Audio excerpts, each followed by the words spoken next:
Okay. Hello, good evening, welcome, and happy New Year of the new New Year of the Gregorian calendar. All right. So hopefully you had a good start to the year. Hopefully this would be the case. In the last class, when we had met last, we had started talking about India-China relations. And I had stopped with the statement, we had created a framework, we had written something about India-China relations, how to first start with it. And then I had said that in China, or in understanding China, one quote may be helpful. You remember that quote? The last thing that we did in the class was a quote by Deng Xiaoping. All right. So Deng Xiaoping said, China should hide its capabilities, bide its time, and never claim leadership. So China maintained a low profile for a very long time. And then when China was capable economically, it also started asserting itself militarily. And thereby today, what we see as China was not the case, let's say 10 years back or 15 years back or 20 years back. So we want to understand India-China relations, and then thereby we had said that this is a complex and multi-layered relation, whereby we said that bilaterally, if we look at this relationship, it revolves around the issues of border, it revolves around the issue of trade, economic engagements, and it revolves around the issue of water. And then we also said that this relationship, apart from these bilateral aspects, has regional and global aspects, multilateral aspects. And this is basically what we call the geostrategic engagements between India and China, which is something that is going to be a driver of their relations for the time to come. So with that understanding, we are starting, and I hope you have done some reading, right? So if we look at India-China relations,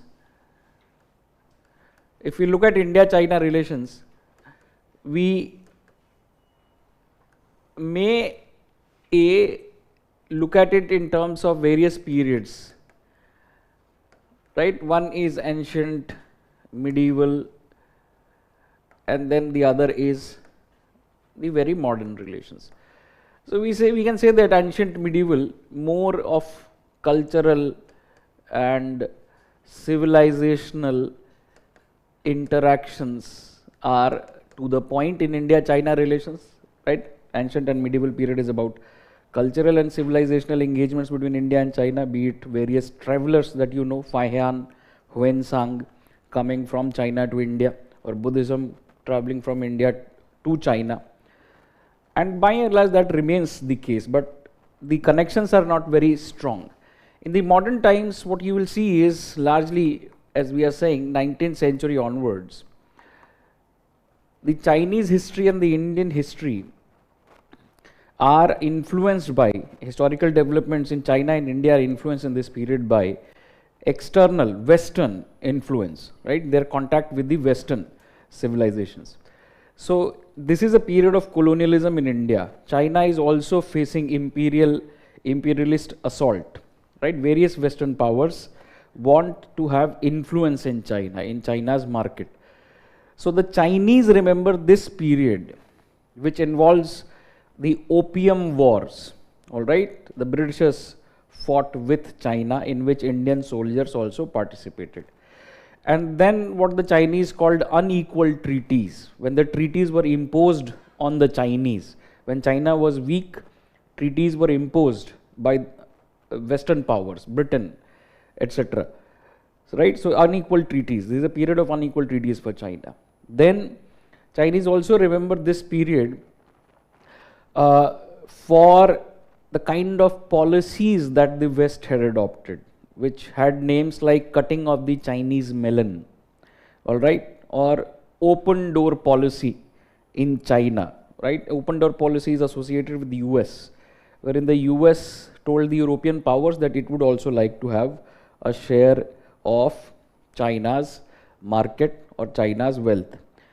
And cutting of the Chinese melon, again, it is about various kinds of Western powers, Britain, Portugal, Dutch, all are there. and they are carving out their influence in China. So today, if you look at the speeches of Xi Jinping, who is Chinese president, he refers to the Chinese century of humiliation, and this is what the reference is to, right? This period: opium wars, unequal treaties, cutting of the Chinese melon, right, or open door policy in China. So this is a period that he is referring to, that China was humiliated. When China was weak, it was humiliated. China has gone through successive periods of empires. Various families have ruled, dynasties have ruled China. In this period, 19th century, we have the Qing dynasty in China. All right, mainly the Qing dynasty is there in China, right? So the Qing dynasty is weak, and that is where you see the Western powers could dominate China, and that is what they remember even today. Now the Qing dynasty, by the 20th century, by the time 20th century comes, right? So the Qing dynasty collapses around 1911. There is a revolution of sorts in China. 1911, 1912 is the period. So the Qing dynasty collapses, right? So this is a period of transition in China. Now this is a period in which Chinese personalities like Dr. Sun Yat-sen, all right, Dr. Sun Yat-sen, and later on General Chiang Kai-shek, all right, later on General Chiang Kai-shek, they are the leaders whom we can largely call the Chinese nationalist leaders. So what did they want? Just as in India you will see 19th century, 20th century is also about socio-religious reforms, wherein the argument is that India has been subdued, so we need to modernize. In any case, some people would say it was domestic, some people would say it was external influence which led to those kinds of reforms.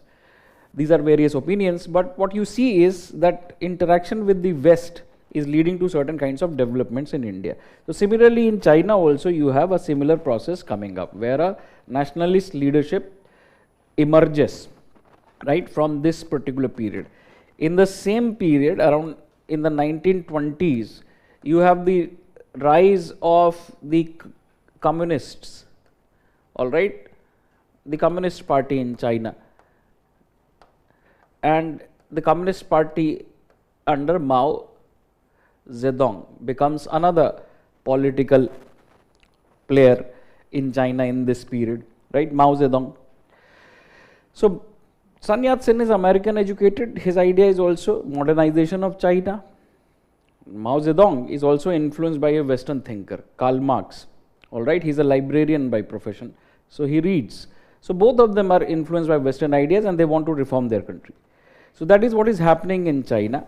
So for some time they collaborate, cooperate, but after that they start fighting. And then you have the Second World War. In Second World War, they are fighting with Japan. Japan had invaded Manchuria, and Japan was particularly notorious for its rule in these parts of China. So then the civil war like situation in China at this point in time is subdued by a common front against Japan. But again, after 1945, when Japan is defeated, the civil war emerges to the fore, and what you will see is the result of the civil war was creation of two entities. One is the PRC, 1st October 1949, People's Republic of China emerges as a new country. The China that you see on the map today is called People's Republic of China. So what happened to the nationalists? The nationalist leadership, right? The nationalist leadership then shifted to Kuomintang, KMT, nationalist leadership, Chiang Kai-shek, who had replaced Sun Yat-sen. So it then moves to what is called Formosa or Taiwan today, and this is called Republic of China. All right, Republic of China, the island of Taiwan that you see, the nationalist leadership went to that. So in that sense, you will see there are two claims of China, right? The leadership in Taiwan also said that it is China, it is rightfully China. And the leadership on the mainland, PRC, also said that it is China. So from there comes the idea of one China, all right, that there is only one China, right? So for PRC, Taiwan is not an independent country, but Taiwan is part of China, a renegade province of China, all right? So that's basically what you see as Chinese policy of one China, which is for having diplomatic relations with China, you need to recognize one China policy, which means that you need not have relations with Taiwan. You should not recognize Taiwan, all right? So that is China's one China policy, all right? But we understand that why one China? Because there can be two conceptions of China. One, that of the nationalist leadership who went to Taiwan and they said that they will return back to the mainland, and mainland which is controlled by the Communist Party of China since 1949, which is known as the PRC, People's Republic of China. ठीक है? तो ये basically as much of historic background for the purpose that we needed. In any case, if you develop the habit of reading, you can know much more than this. So then in this period what you will see is, of course, in Chinese writing there is some negative opinion on India in this period. For example, some Chinese intellectuals are writing in India as a country which may have been glorious because it was country of Buddha, but then this country has been defeated by the West, all right? And then the Indian soldiers were fighting for the British in the Opium War, so that also creates a negative image of Indians in China. And then the Indian businessmen, wealthy businessmen in different port cities of China, which were controlled by Western powers, right, were also equated with Western imperialism. So there is a negative perception of India which starts building up, but the problems between India and China are not natural, because historically we don't know that in the ancient and medieval period, for example, we don't have any example of fights between India and China. So then you have the two new countries coming into existence, right? So you have in 1947 India coming into existence as an independent country, and 1949, right, PRC, People's Republic of China, coming into existence. Now these are two large Asian countries. These are two large neighbors. These are two civilizational states, all right? All is true about them. Large Asian countries, large neighbors, large civilizational states. So any idea of Asia is not complete without India and China. And you can also think that cooperation between India and China would be desirable for any reasonably minded person, right? That India and China should cooperate. And when PRC comes into existence, India recognizes PRC, all right, because PRC is India's neighbor, and India wanted to have good relations with China. Remember, this is also a period of idealism in our foreign policy. So our hope is to have good relations with our large neighbor. We believe that India and China can create a solidarity, right, which would lead the countries of Asia and Africa, right, which would lead towards Asian century. If 19th century was European century, 20th century was the century of America, 21st century can be the century of Asia, today we say. So today also we believe that India and China together have enough space in Asia to coexist peacefully. The question is whether China agrees to that or not. So when we became independent also, that was our belief, that we can exist peacefully, right? So thereby what you will see is this period again from, let's say, 1947 or let's say 1949, because effectively PRC comes into existence in 1949, to 1962 is a period of beginning of relations between two independent countries. All right, this is the initial period. So the initial period, if you see, is marked by circumspection, right? India does not know much about the new leadership, right? We don't know what they are thinking about us, but we have a goodwill towards our neighbor. We want to have good relations with them. This is what we know. It is also a period where there is idealism. All right. So we know that colonial history of India or the imperial influence in China, Western influence in China, is not a particularly memorable part of our history. And we signaled to China that we would like us to have good relations, and thereby what we did was, we did not insist on continuing with the British era concessions, let's say in Tibet. All right. So this is also a period of Hindi Chini bhai bhai. So you have in 1954, symbolizing this period, hope in this period, what is called the Panchsheel, right? Panchsheel agreement, right? So this is an agreement which is simply about trade and intercourse in Tibet. All right. Agreement between India and China on trade and intercourse in Tibet. So here India is assuring China that it does not have any design on its territory. B, China has yet not declared its boundaries. All right.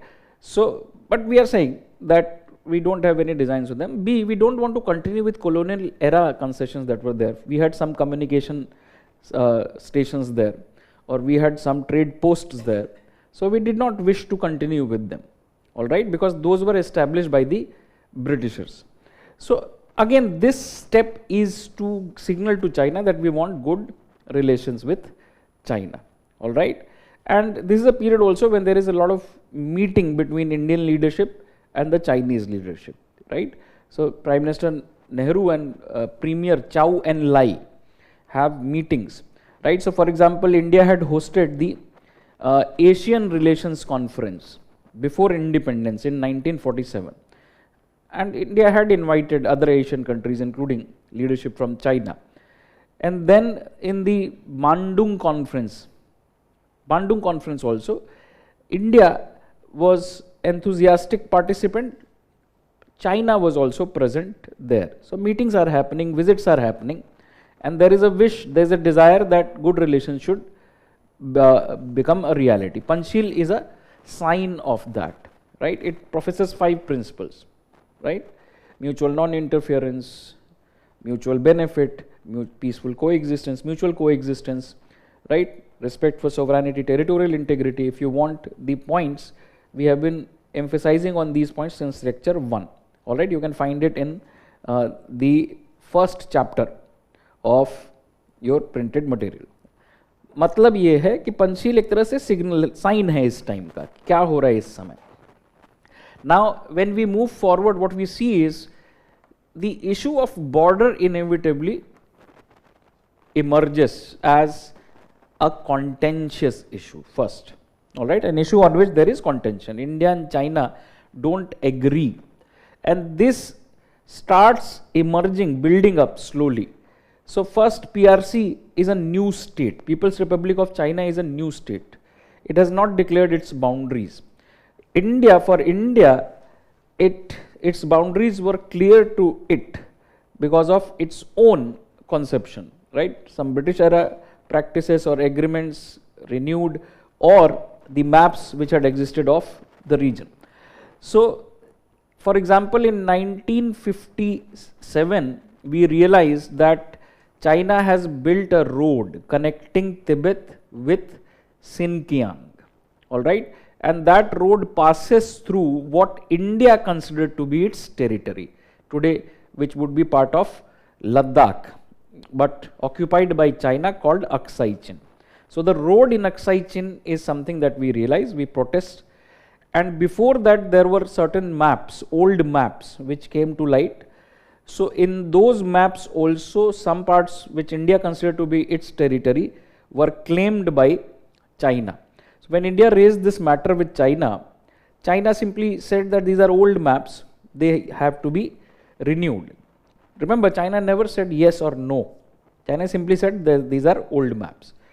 So by 57, it had become clear that position on border is very different, and negotiations regarding that had also started, right? Chow En Lai, the Chinese Prime Minister, came to India, for example, and these negotiations did not result into any agreement, right? So Chow Enlai says that, when I came to India, everywhere I go, I am given moral lectures, right? For example, what is a small territory in comparison to a friendship with a country like India, all right? So ये चलता रहा. In 1959, right, 1957, by 1957 border issue had by and large become clear that it is going to be a contentious issue.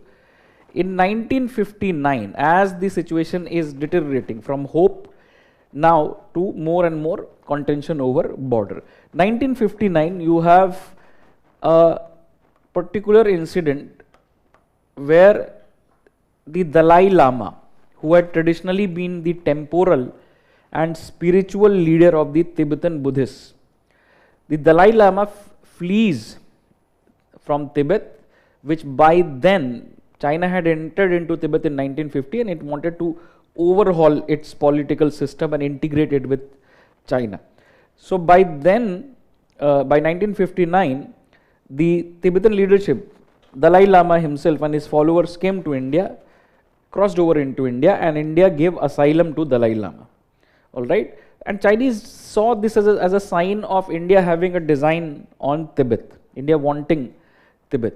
And India's position was that it's a humanitarian issue.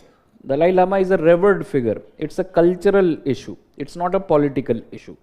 So this is another sign of discord, right? China still would be sensitive to anything to do with Dalai Lama. The Chinese don't like the Dalai Lama, right? So this is another step which happens. And then after this, you have a particular period in which talks are going on. Positions are becoming clear that there is no agreement between India and China on where their border is. So in 1959, 1960-61, India adopts what is called the forward policy, right? So this is basically instruction to the military. A military circular is issued for the armed forces to patrol the furthest reaches of India's borders with China. So we started patrolling, and then in this period there is also an understanding that if mild force has to be used to deter the Chinese, that can also be done. So initially it seemed to be successful, all right, but gradually what led to much of the situation acquiring a difficult shape which we see today is 1962. In 1962, months of October and November, China invaded India across different sectors.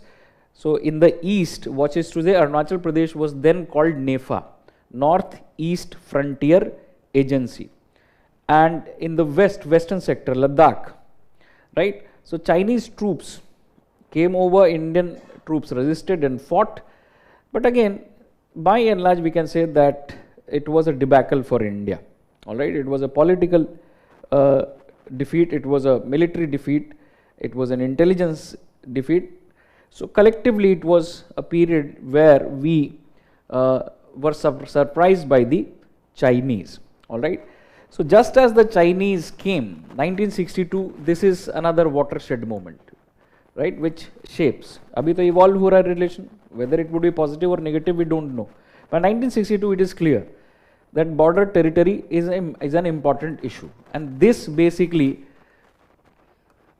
is the year where we can say that the border and territorial dispute was set in stone. All right, meaning now it takes a concrete shape, that there is an issue between India and China, right? Contentious issue which became conflict, right? So 1962, just as the Chinese came, the Chinese withdrew also. It's not that Chinese came and they stayed. Chinese withdrew also. So the explanation is, if you are aware of world history, this is the time when Cuban Missile Crisis is going. So when the Western powers, Russia, USSR and China, USSR and US were distracted, the Chinese came. And the second thing is that it is one matter to invade, it is another matter to control the territory. Maintaining supply lines would have become difficult, especially in winters, right? So the Chinese withdrew, and the Chinese said, for example, that they are withdrawing, both sides should withdraw 20 kilometers behind the LAC, line of actual control. So India's position since then was that first of all, India never accepted till that point in time that there is something called line of actual control. It is Chinese conception. Now, India's position is explained by a story.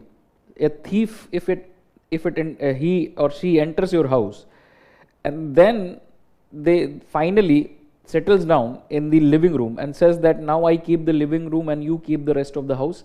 So your response would be, then it is my house, you have wrongfully entered, so you should withdraw. So that has been India's position, right? That there is no question of any LAC at that point in time, and the territories of India are occupied by China, right? So India's accusation is China occupies its territory in Aksai Chin, and China claims what today is India's Arunachal Pradesh. At that point in time was NEFA, Northeast Frontier Agency.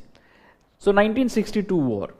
Now 1962 war onwards, by and large, the relationship is very low key, all right? Political contacts or diplomatic contacts become low key between these two sides. Situation at the border also by and large remains peaceful, barring some instances in the late 1960s and early 1970s on the border. But by and large, border also remains peaceful. So in the 1970s, there are efforts made by both sides to normalize relations. So thereby you will see 1976, India sends its ambassador to China. India and China exchange ambassadors, 1970s. 1979, later Prime Minister Vajpayee, then Foreign Minister Vajpayee visits China, but these steps could not create a breakthrough, all right? They did not lead to a breakthrough. इससे बात आगे नहीं बढ़ी.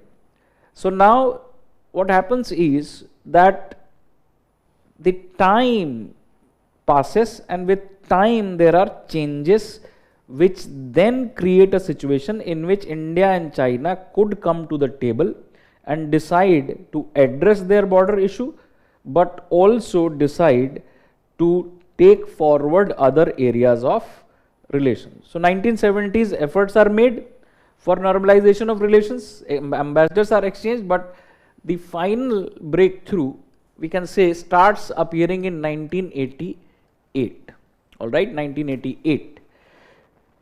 Now 1988 is a watershed year in India-China relation because of the prime ministerial visit to China. India's prime minister visited China. At that point in time, Chinese leader was Deng Xiaoping. नाम सुना है आपने ना, अब तो पढ़ा भी होगा, कोशिश की होगी शायद पढ़ लें. So Deng Xiaoping was Chinese leader. Deng Xiaoping had came after a period of upheaval in Chinese history, because the the People's Republic of China did not have a smooth beginning, right? So initially, the Chinese People's Republic of China is close with USSR, right? So there what you see is that the Chinese adopt, just as we had some initial period of planning, क्या model लें, क्या करें, तो उन्होंने भी सोचा, and they adopted a policy which is referred to as Great Leap Forward, which was an attempt to transform an agrarian feudal economy into a modern industrial economy overnight, which was a tremendous failure. Great Leap Forward in China was a failure. Now, the Chinese leadership, at that point in time, China's leader was Mao Zedong, all right? So Chinese leadership blames it on USSR, and USSR and China started developing differences. Now, after Great Leap Forward, some people would say that to distract attention from the domestic failures, Mao pushed China to a war with India, 1962 war with India. That can be one explanation. Now, after the Great Leap Forward, one is India-China war. The next is what Mao does is he unleashes what is called as cultural revolution. right? So after one debacle, there is another debacle. So cultural revolution is in a sense to promote cult of personality, right? It is about cult of personality of Mao. Young people are given a notebook called the Red Notebook, Little Red Notebook, with the sayings of Mao, and then these young people also attack anyone, even within the Communist Party, who is seen to be opposed to or critical of Mao. So the current Chinese president, Xi Jinping's father, was also beaten up, was also removed from the party posts, है ना? Xi Jinping के पिताजी भी communist party के leader थे, लेकिन माओ के time पे he was also purged, and Deng Xiaoping also was purged in that period. So cultural revolution also led to a period of upheaval in China. So the life of Mao lived till around 1976. So the life of Mao was a period of turmoil in Chinese history, great leap forward and then cultural revolution. Deng Xiaoping is considered to be a pragmatic leader, right? So he replaces Mao as the next stable long-term leader. So he then is responsible for China to adopt economic liberalization. So China opens up its economy under Deng Xiaoping in 1978-79. And if you see 1988, it's only the first decade of Chinese economic reform. Because Deng Xiaoping was a pragmatic man, he understood that the legitimacy of Chinese Communist Party now lies in it ensuring the economic well-being of the people of China. Election तो हो नहीं रहे कि election में जीतने से आपकी legitimacy हो रही, तो you have to ensure the economic well-being of the people of China, and that can be done by promoting trade, promoting industry. So that's why he opened up, and China focused on economic opening up, right? So that's why we say that, you know, China has a socialist oriented market economy. Now that's a misnomer, but we can say that socialism in state policy and market oriented policies in the economy, all right? So China adopted that kind of a formula firmly within the rule of a single communist party. It's a single party state. So Deng Xiaoping, and this is a period in which Deng Xiaoping and Prime Minister Rajiv Gandhi meet. So you should remember that it is objective conditions, it is circumstances which play a larger role as compared to many people, right? So then if you develop your ability to think, or if you want to think, you can think what was happening in India in the 1980s. Of course, you were not born then, but still, if you make an effort, you can learn what was happening in 1980s India. The India of 1980s was facing its own domestic turmoil. There was Punjab crisis, there was crisis in Assam, Meghalaya. Then you have the economic problems which had started becoming very clear, that India's previous economic choices did not lead to the results which were expected, all right? So economic changes were also imperative. So here India would also prefer a stable external environment. We talked about what determines any country's foreign policy. We said external environment also matters. So any country in this situation, when it is occupied with domestic priorities, it would like stable borders, right? It makes sense. And what is China? What is happening to China? China in this period also would prefer stability. It would not like war on the border or an unstable border. Why? Because it would like to focus on its economic growth. That's why I said, remember what Deng Xiaoping said, China should hide its capabilities, bide its time and never claim leadership, right? Prematurely collector बनने से फायदा नहीं, जब असल में बन जाओगे तो सबको पता चल जाएगा, all right? So ये उस कहना था. तो इस परिस्थिति में ये साफ है कि the time is ripe for India and China to start talking, all right? Because both of them share a border and both of them would like a stable border. Both of them cannot afford another war, which is a possibility if borders remain unstable, right? Skirmishes on the border keep on happening, and war is always a possibility. So 1988, visit leads to creation of joint working groups, right? Joint working group, official groups, one on economy and another on border, right? So now you will see that with top level meeting, the process starts picking up. Joint working group on border, joint working group on trade, all right, or economy. So this is basically what would lead to a very stable, by and large, stable period in India-China relations, right, which remained valid till 2020. Right, after 2020, we say that China has violated the agreements which were reached, right? So what was this period like? And this is where we focus on the relation. This is where the matter of the relation, you know, becomes important. So 1988 visit is the beginning, all right? And thereby what you will see is there are important agreements signed in 1993, then 1996, all on border, right? Then 2005, a protocol to give effect to these two agreements, all right, was signed, and this trend continues in 2012. A working mechanism for coordination and consultation on border affairs is created by these two sides, and then in 2013 they sign what is called a border defense cooperation agreement, all right.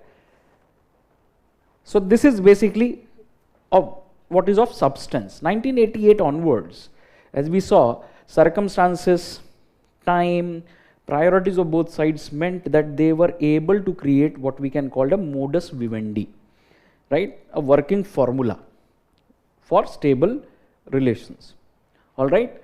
So that is where we will see these relations after having talked about this through the issues, right. We have done enough of historical background, we have already done the structural framing of the relation, right. The first thing that we did was we structurally framed the relations, then we looked at the relations and some ideas which were important in this context, and now we will look at the issues. So first issue, as you will remember, because we have already done this, right, is border issue between India and China, right. So border issue, or which is called officially the boundary question. What is this question is something that we will try to understand. What are the issues which need to be addressed for addressing this question? ये हमको समझना है क्या effort रहे हैं India की तरफ से, क्योंकि ये जो एफर्ट रहे एक तरफा तो रहे नहीं, India was also involved. So we need to understand what were these efforts. So we'll try to understand how they tried to manage and resolve the boundary question. All right. So this has been the effort, managing and resolving the boundary question. Right. So we can clearly understand and make sense that the boundary question, managing and resolving it, was the foundation on which other forms of cooperation between India and China developed. All right. So this is basically what we should understand. So first of all, as you understood that when PRC, People's Republic of China, became independent, India was a young, newly independent country. And this is for the first time in history, India and China are sharing a border. India and People's Republic of China are sharing a border, right? Because all that we have as border is the Tibetan region. Tibetan region has retained independence, has been under the influence of China, has been controlled by China also. So in the medieval modern period, whenever the Chinese are weak, Tibet is more or less independent. Whenever the Chinese are strong, they assert their control over Tibet. All right. But for the first time, you have a political entity called People's Republic of China bordering another political entity called Republic of India. All right, Sovereign Republic of India. So we understand few things. For example, India and China share a 3,488 kilometer long border. All right. So this is Home Ministry's figure, Home Ministry's figures say that India-China borders are 3,488 kilometers long. First of all, this. Second, where is this border, right? So across the erstwhile territories of Jammu and Kashmir, mainly we are talking about now the region of Ladakh, all right? Then you have Himachal Pradesh and Uttarakhand, all right? And then you have Sikkim, and then you have the state of Arunachal Pradesh, all right? The state of Arunachal Pradesh is there. So if you look at the border currently in functional terms is considered to be divided into three sectors: western sector, the erstwhile territories of the erstwhile princely state and then now Union territories of Jammu and Kashmir, Ladakh, western sector. Himachal Pradesh and Uttarakhand is considered to be the middle sector. This is the middle sector, right? This is the functional classification. And then you have the eastern sector. By and large, eastern sector is, traditional conception of eastern sector has been Arunachal Pradesh. You will remember Sikkim became a part of India late, all right, in the 1970s, right? So initially China did not show, after 1970s, China did not show. So first of all, it was not a part of India-China boundary issue at that point in time initially. After 1970s, China did not show Sikkim to be a part of India, but it showed Sikkim to be an independent entity. After 2003, 4, 5, China started showing Sikkim as part of India's map and it seems that it does not raise any objections on this particular border, all right? So that's why it is not classically into any of these sectors, classified into any of these sectors, but for the ease, some people would say it is on the east. But these are the major sectors: western, middle and eastern sector. So sector wise problem समझना ज़्यादा आसान होगा. What are the issues? So the issue, right, which became very clear by 1962 war, right? But before that, of course, talks are going on. India has its own conception, right? But so far there was no use of force. So by Chinese use of force, the issue as it emerged is that in the western sector for India, China continues to occupy more than 43,000 square kilometer of Indian territory. This is the issue from India's perspective. Of course, China would have its own version, all right?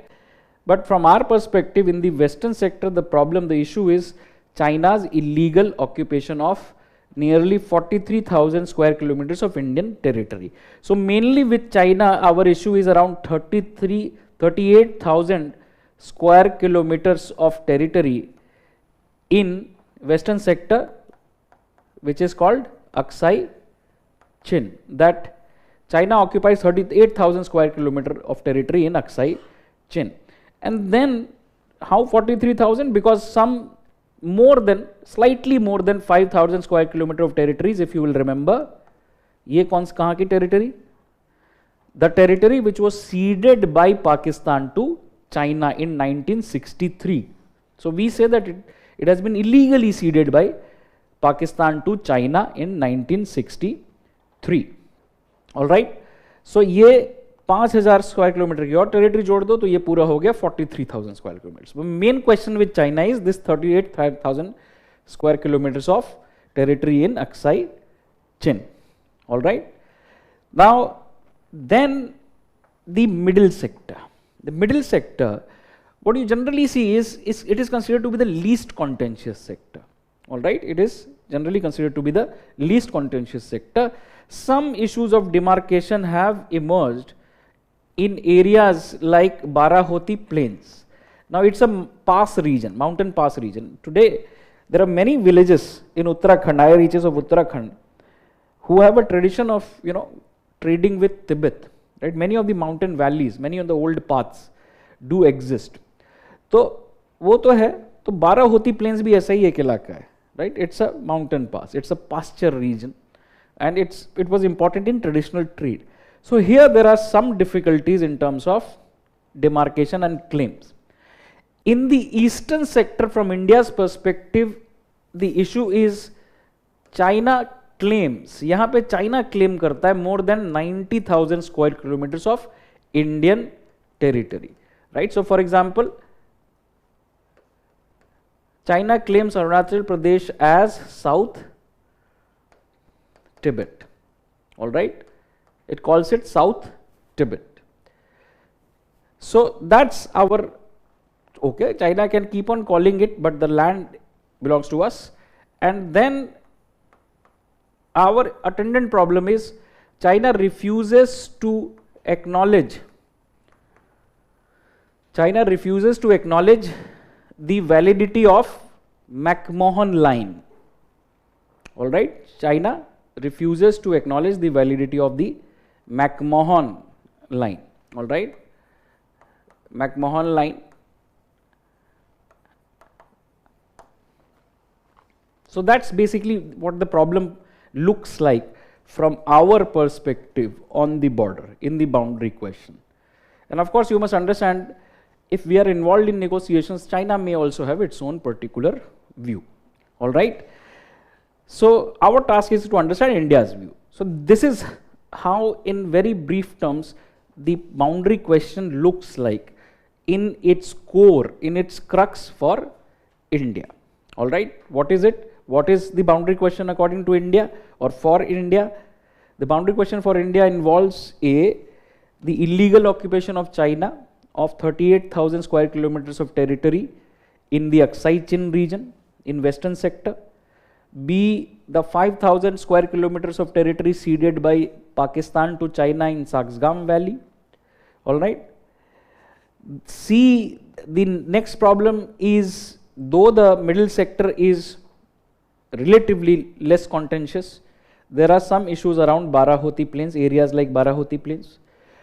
And in the eastern sector then, the issue is A, China refusing to acknowledge McMahon line as the basis of boundary determination and claiming Arunachal Pradesh as South Tibet. All right. So ये बहुत clear होना चाहिए आपके दिमाग में. Now the other thing which makes things difficult, or there are certain things that you should remember, is that in the western sector, A, it has been largely uninhabited. All right, there is no human habitation there, permanent human habitation is not there, right? Nomads may pass through it, but historically there is no settlement. There are no trade routes, major trade routes. There are no natural markers of boundary, all right? So that also adds to the difficulty. And third, the British era conception of boundary in this region has been ambiguous, all right? So the British era conception of boundary in this region has been ambiguous. British proposed various lines and they proposed it to China. Sometimes China accepted it, sometimes China did not say anything, right? So the British did not make a wholehearted effort as they did in the eastern sector to delineate a boundary. So lack of historical precedents from the British period is something that we can also say is a matter of difficulty here, right? तो जो भी है, अब इसके बाद जब war हो गया तो India's position is very clear that our position, if you look at in the western sector, a more legal position. For us, the revenue maps of Jammu and Kashmir, for example, which shows Aksai Chin to be part of Jammu and Kashmir, it means that entirety of the territory is part of India. Similarly, from British period, we believe that Johnson line was accepted by all the sides, Johnson line. All right, so these are some of the precedents that we use. In China's case, the precedent is even weak, all right? In China's case, even the legal position is very weak, at least in the western sector. That is very, very clear, right? So, for the Chinese, the western sector is important because initially, remember, through this region they had built a road connecting two of their remote regions, Aksai Sinkiang and Tibet. यहाँ से road बना के ले गए, तो हम समझ सकते हैं कि for them it is strategically important, Aksai Chin, right? So thereby what you will see is after 1962 war बहुत सारे ideas हैं, right? China itself said LAC in LAC क्या थी उनके लिए? The line separating Indian and Chinese forces in November 1959, right? Then you will see some sources would say that China had offered a package deal, right? अब ऐसी बहुत सारी बातें हैं. Package deal क्या है? It means that if India accepts China's position in the western sector, China would consider India's position on the eastern sector, all right, which indicates that for China maybe western sector is more important. But since these are always in somebody's writings, they have never been in the official documents, so we don't comment on them. In any case, what China thinks or feels is not important. Our position is that the entirety of territory is ours. Chinese claims are wrongful, Chinese occupation is wrongful, right? So ये होता रहा. अब इसके बाद what you will see is that the other problem which has marked this issue is regular skirmishes, or in simple terms standoffs on the border, all right? So regular standoffs on the border have also created difficulties in the context of the boundary question, or they also indicate the difficulties of the boundary question. Regular standoffs on the border also indicate the difficulties of the boundary question, right? Difficulties of the boundary. Krishna, please all travelers of China visited India, NCERT पढ़ो ना, सरकार ने free में छापी है, all right. NCERT भी नहीं पढ़ना है. अब IRE क्लास में भी हिस्ट्री पढ़ाओ, फिर इकोनॉमी पढ़ाओ, फिर जियोग्राफी भी पढ़ाओ, कुछ तो करो. चलो, तो नाउ वी अंडरस्टैंड कि ये मेनली ऐसा इशू हमको दिखता है. अब हमको ये समझना है कि एक तो जो अभी हुआ वो क्या है, और दूसरा वो कैसे अलग है, और दूसरा इससे पहले अभी जो हुआ, व्हाट हैज हैपेंड रिसेंटली, इससे पहले जो हुआ था, राइट? तभी हम कह पाएंगे ना कि कुछ चेंज हुआ है. तो ये हम समझने की कोशिश करेंगे कि क्या एफर्ट है बाउंड्री क्वेश्चन को मैनेज और बाउंड्री क्वेश्चन को रिजॉल्व करने के. समझ गए आप? समझ गए ना क्या करने जा रहे हैं हम? पहला तो हमने समझ लिया what is the boundary question, issues क्या हैं दोनों साइड से, और दोनों साइड से हमारा मतलब है कि इंडिया के साइड से, ठीक है. तो यहाँ पे हम देखेंगे कि 1988 is the starting point where negotiations start. Joint working group on borders is created as a dialogue mechanism to address the issue of boundary question, right? ये तो clear होना चाहिए आपके दिमाग में. Then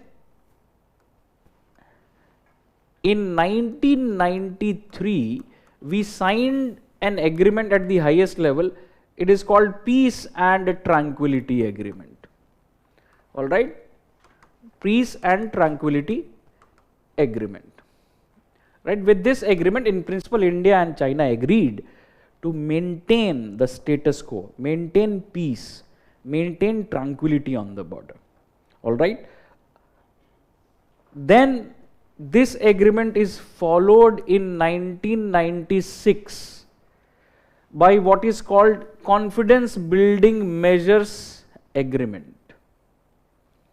All right, confidence building measures in the military field along the LAC, peace and tranquility along the LAC, ये इन agreements का नाम है, right?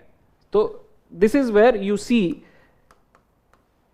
a commonly agreed upon idea, terminology of LAC appears for the first time, right? LAC in a document where India has also signed the document, right? So these two agreements, we can say, laid the foundation. This is the as I had been saying, this creates the modus vivendi, that we address our border question. That's an important question. But we also, by maintaining peace and tranquility, by maintaining communication, trust on the border between the militaries, make progress in other areas of relations. ये था वादा, और 2020 के बाद हम कह रहे हैं कि ये वादा चाइना ने तोड़ दिया. All right. So this is the modus vivendi. This is the working formula that they developed, right? That they would stabilize the border. इसका सिंपल सा मतलब था that India and China agreed to stabilize the borders by maintaining peace and tranquility and promoting confidence building measures between the militaries on the border.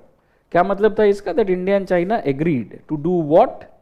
To stabilize the border by maintaining peace and tranquility and promoting confidence building measures between the militaries on the border.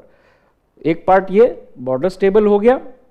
अब क्या करना है? अब boundary question का answer भी ढूंढना है, उसके लिए एक मैकेनिज्म है, और साथ में और एरिया ऑफ रिलेशन को आगे बढ़ाना है, right? So this is where we say that, you know, when we agreed to maintain peace and tranquility, what China did in 2020 is a violation of it, right? अब इन्हीं को आगे बढ़ाने के लिए, यानी कि इनको इफेक्ट देने के लिए 2005 में हमने क्या साइन किया? Protocols. All right, protocol to give effect to the peace and tranquility and confidence building measures agreement, ऐसा हमने किया. ठीक है. प्रोटोकॉल हमेशा, मैं पहले भी समझा चुका हूं आप लोगों को, is an addition to any already existing larger agreement, जैसे Kyoto protocol to UNFCCC, 2011 protocol to the boundary agreement between India and Bangladesh. ठीक है. तो उसको हमने ऐड किया. यहाँ पे हमने छोटी छोटी बातें की कि कैसे करेंगे peace and tranquility, right? So for example, कितना लेवल ऑफ डिप्लॉयमेंट होगा आर्म्ड फोर्सेस का, एक्सरसाइज किस साइज पे होगी, ऑल राइट, ब्रिगेड से नीचे किस साइज पे होगी, जब एक्सरसाइज होगी तो कम्युनिकेशन होगा. ये मतलब है प्रोटोकॉल में ये सारी चीजें. समझ रहे हैं आप इस बात को कि एक्चुअली कैसे करेंगे? बाकी तो एग्रीमेंट बात हो गई, बड़े बड़े प्रिंसिपल हो गए, उनको जमीन पे कैसे करना है वो छोटी छोटी चीजें प्रोटोकॉल से ऐड की. जैसे एक दूसरे को इन्फॉर्म करना है, India and China need to inform each other before conducting exercises along the LAC. India and China have committed not to conduct large scale exercises on the LAC. They also have provisions कि अगर आपका बंदा उधर चला गया accidentally और उनका बंदा इधर आ गया एक्सीडेंटली तो क्या करना है, आपका फिक्स विंग प्लेन उधर चला गया उनका आ गया तो क्या करना है. ऑल राइट, हर परिस्थिति में कोऑपरेट करना है. तो गालवान के बाद भी हमने 2 चाइनीज सोल्जर्स को पकड़ा और 3-4 दिन में उनको रिलीज किया, क्योंकि ये प्रोसेस है and process is important. Process जब आप एक बार तोड़ने लगेंगे तो फिर मतलब प्रोसेस नहीं है तो फिर कुछ भी नहीं है, फिर तो केओस है. तो प्रोसेस जो बना था वो ये है. इसके बाद बात आगे बढ़ती रही और फिर हमने जो है, जैसा मैंने आपसे कहा पहले भी, 2012 में we created another mechanism which is called working mechanism for coordination and consultation on border affairs. All right, ये एक ऑफिशियल बॉडी है, external affairs ministry, military representatives are there in this. Day to day जो affair हैं border के वो manage करने के लिए इसको और लीडरशिप लेवल पे इफेक्टिव बनाने के लिए इसको वो किया गया. And then in 2013 we signed a border defence cooperation agreement. All right, border defence cooperation agreement, right, simply to promote cooperation between the defence forces on the border, right, which in our understanding can be gained only by clarification of LAC, right? तो इस तरह से बात आगे बढ़ रही थी और इंडिया कॉन्सेप्शन में ऐसा दिखता है कि धीरे धीरे धीरे हम इसको सॉल्व कर लेंगे. ठीक है. तो ये एग्रीमेंट्स जो हैं एक तरह से they form the basis of managing the situation. All right, they form the basis of creating stability on the border. ठीक है. इसके बाद ये जो है, जो जॉइंट वर्किंग ग्रुप बना on the border question is about resolving the boundary question. All right, and this then continues. 15 rounds of talk take place. In 2003 this is the period of Prime Minister Vajpayee, this mechanism is replaced by the SR mechanism. All right, this mechanism is replaced by the SR, Special Representative Mechanism. Now talks on the boundary question take place under the Special Representative Mechanism.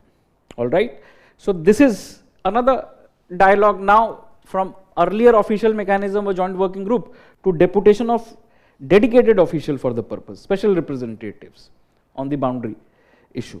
So that's the mechanism through which we have been talking with China.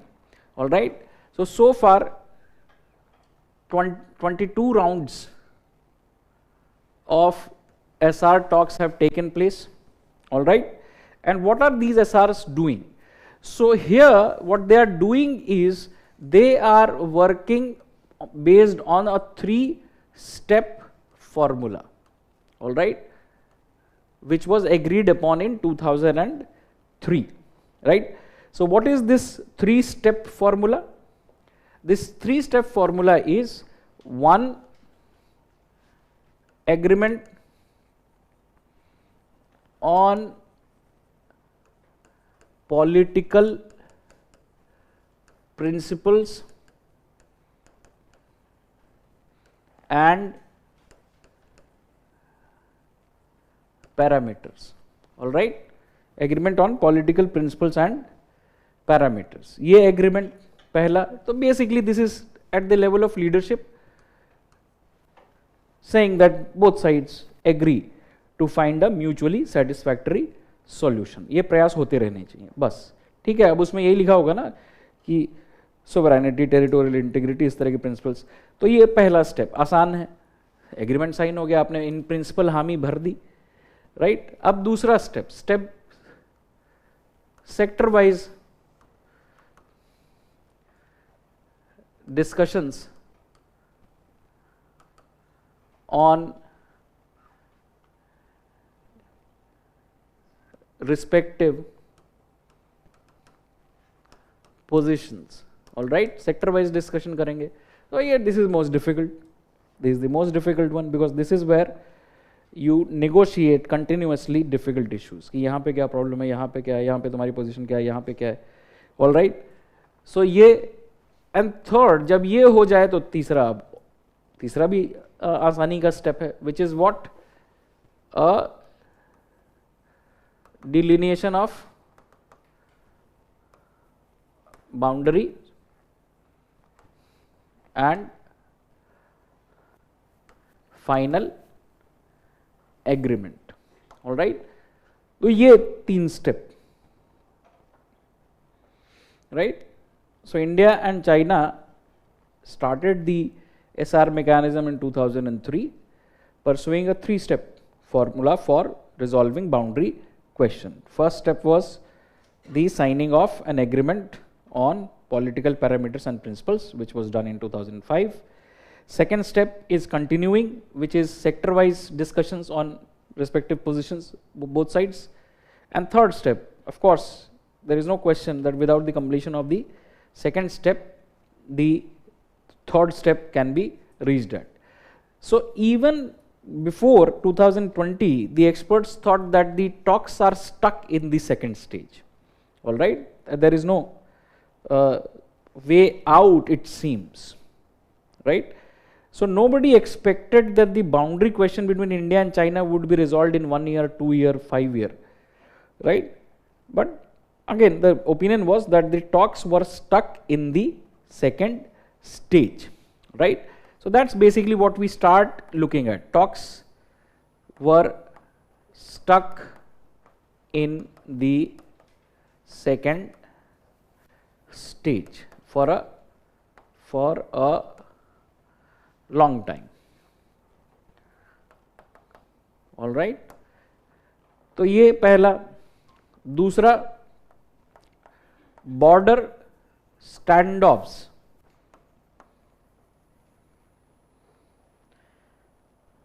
were or remained recurrent, होते ही रहे. 13, 14, all right, 19, 20, of course, you all know. 21,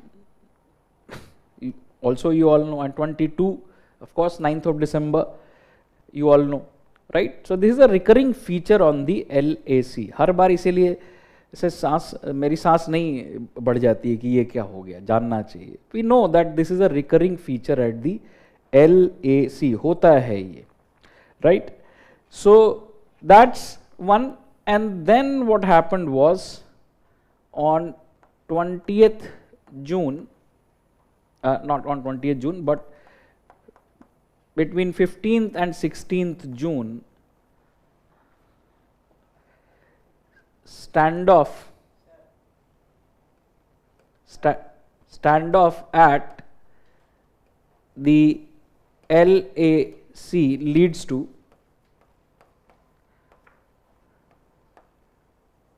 casualties. All right.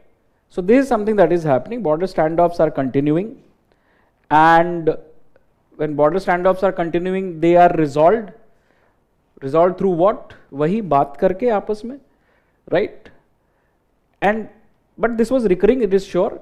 What happened in 2020, 15-16 June at Galwan was different, because for the first time the standoffs led to deaths, casualties.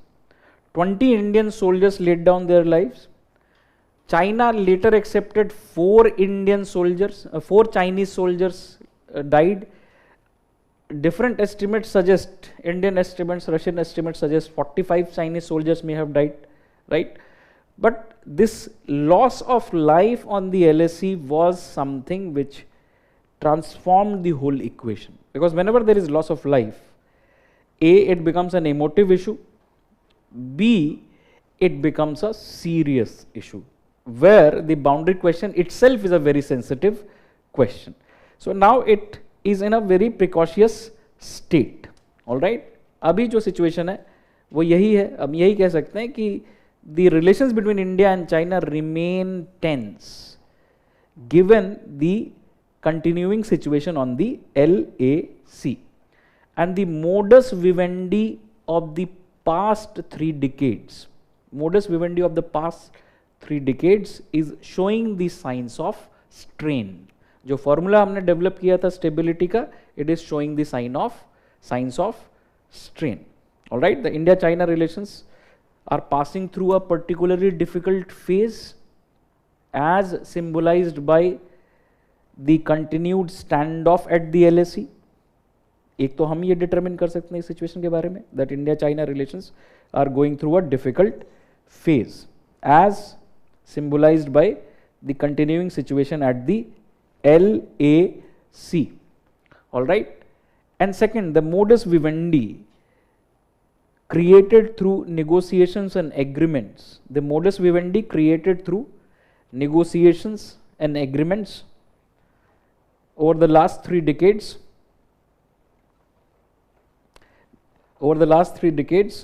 Is showing the signs of strain.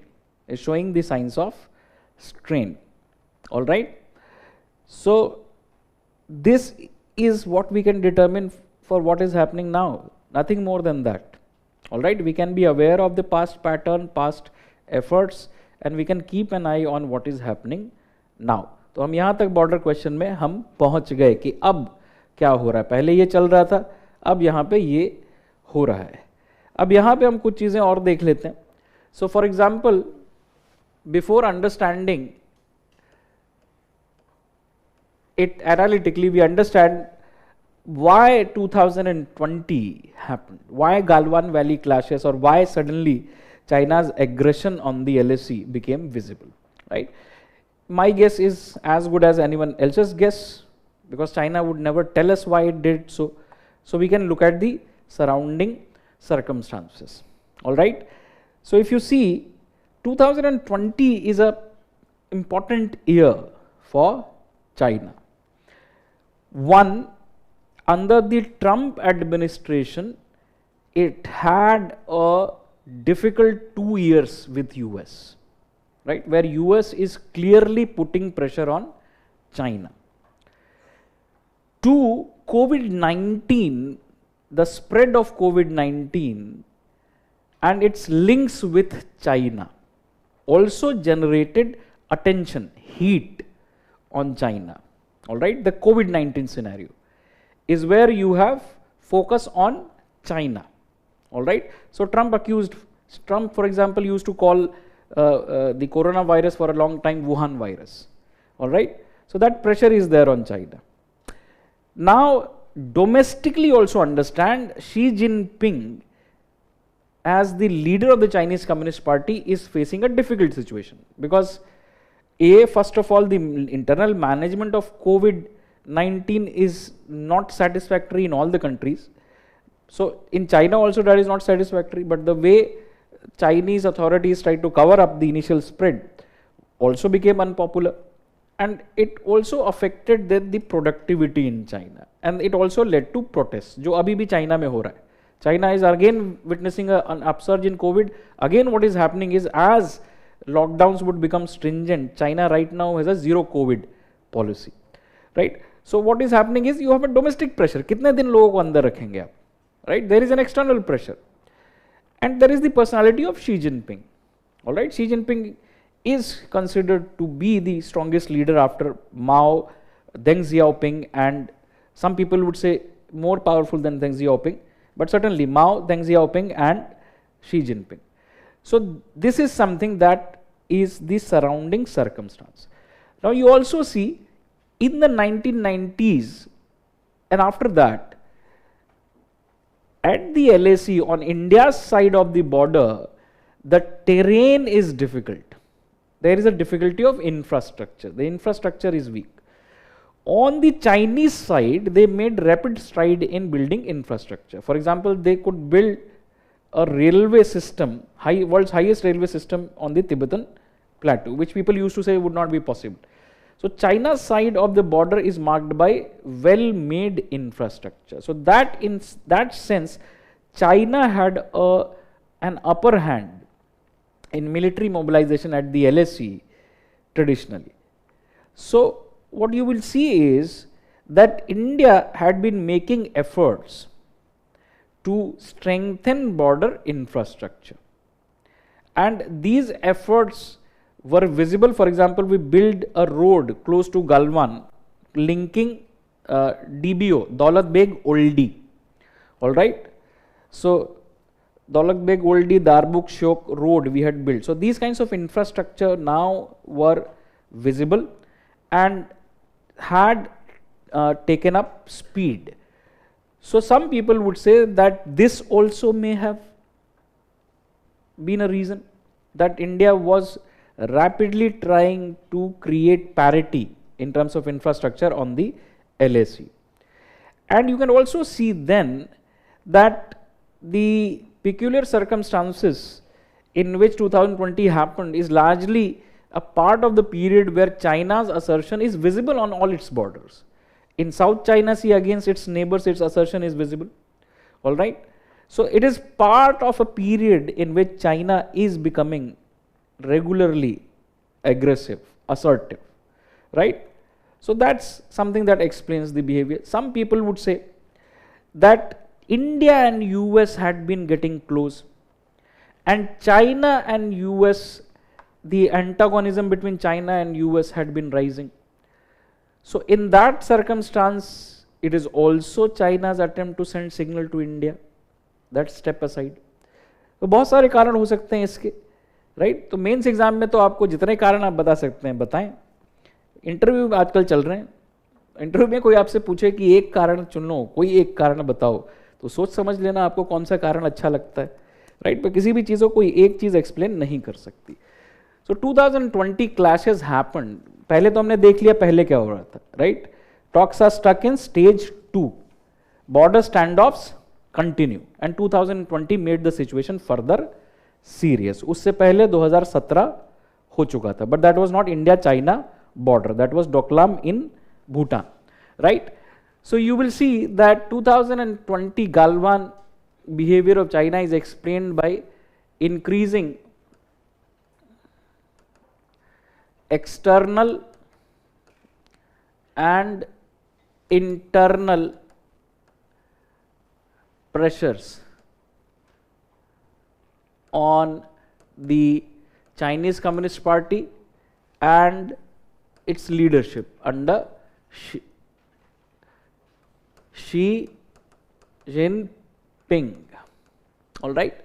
So that's one, that you did it because you wanted to divert attention. You wanted to signal to the world, right? कि बहुत ज़्यादा नहीं. दूसरा, India's push towards upgrading border infrastructure. All right, upgrading border infrastructure. Third can be part of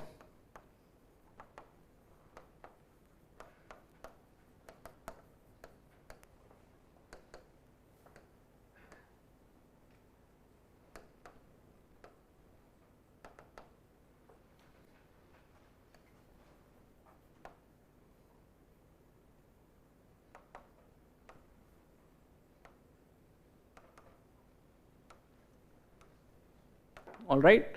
So third is, it is part of what happened in Galwan. Chinese actions in Galwan can be seen as a part of the pattern of increasing assertion and aggressive behavior of China. For example, in South China Sea. All right. So this is what is happening. Now there can be other factors also. Right? For example, A, in Doklam, India had registered China. B, on matters like BRI, China was criticized by India along with other countries, right? And then some people would say changes in the status of Jammu and Kashmir under Article 370 of the Constitution was also objected to by China, all right? And this is basically also one surrounding factor which we see, that China may be pressuring us on this matter. But these three are very clear. In the context of COVID-19, increasing internal external pressure on China under Xi Jinping on Chinese Communist Party. India's push towards border infrastructure means military advantage that China had was being eroded, and they wanted to stop India. And we can generally also see what China is doing is part of its behavior, right? It has been generally aggressive. So that's where you should understand when Deng Xiaoping said China should hide its abilities, bide its time, never claim leadership. It was to ensure that China focuses on the task. है ना, पहले मजबूत हो जाओ, बाद में अपनी बड़ाई करते रहना या जो करना है करना. So that's something that is happening. I was a wise man, I would say. And then in the 1990s, when China's economic growth started picking pace, it was very clear that since ideologically, political system wise, it is antagonistic, opposite to the US, it is going to be the next challenger to the US as a superpower. वैसे होता है ना, शादी में जब जाते हैं तो many of your relatives would say कि यार इतना बड़ा हो गया. So suddenly people realize that China इतना बड़ा हो गया. So then China said, don't worry, peaceful rise of China. All right, China's mantra was peaceful rise of China. All right, so China from peaceful rise, from Deng Xiaoping's time to 1990s and early 2000s, peaceful rise to about 2008, China, either it has miscalculated or it has calculated well. We will know in the future. 2008 is a global financial crisis, American economic crisis, right? China somewhere it seems got the signal that US is weak and now it can assert itself. So China has started asserting. 2010-11 onwards you have the rise of Xi Jinping. China already has 2 decades of solid growth behind it. Chinese economy, many scholars are saying, would slow down because China would grow towards or become a high middle income country. So wages would rise in China. Earlier wages were low in China. तो अब क्या करें? there is always this question, how do you legitimize the Communist Party? And Xi Jinping is dedicated to this particular task. So Xi Jinping's idea is transform China, all right, into a true modern great power and simultaneously consolidate the rule of Communist Party of China within China. Why? Century of humiliation. Why did century of humiliation take place? Because China was weak. Without a central authority, China is weak, because that is Chinese history. So even Chinese communists sometimes have learned from Chinese history. इससे आगे चलते हैं. तो अब China का aggressive behaviour के दौर में हम रह रहे हैं और यहाँ वहाँ पे हमको दिखता है. So after 2020, in the context of the border question, boundary question, पहले तो आप आंसर कर सकते हैं अभी तक के डिस्कशन के बेसिस पे. A, discuss the important aspects of the boundary question between India and China. All right, discuss the important aspects of the boundary question between India and China. Discuss the important aspects of the boundary question between India and China.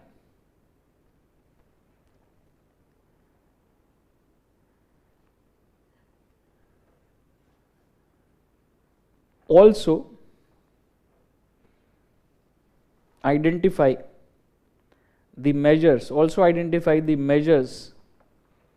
taken to manage and resolve the boundary question,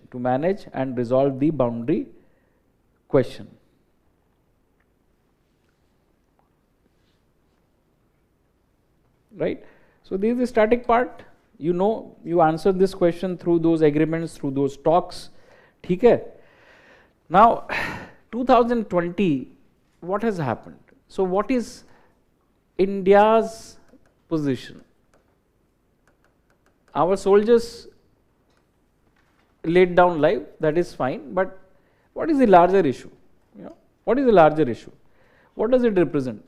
So since 2020, India's position is A, that China has violated agreements reached in the past decades by disturbing peace and tranquility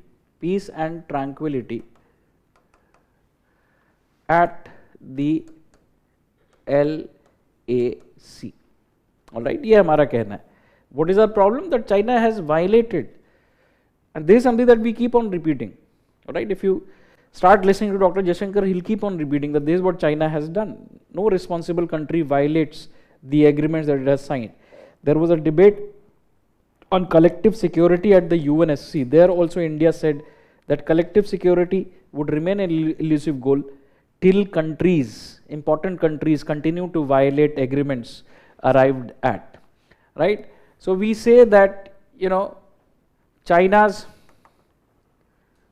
violation of the LAC and large scale deployment go against the understanding.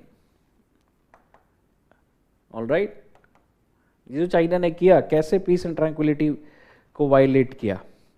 By first violating the LAC and second by deploying large number of soldiers. China initially deployed around 50,000 soldiers in this area, right, where the skirmishes were focused.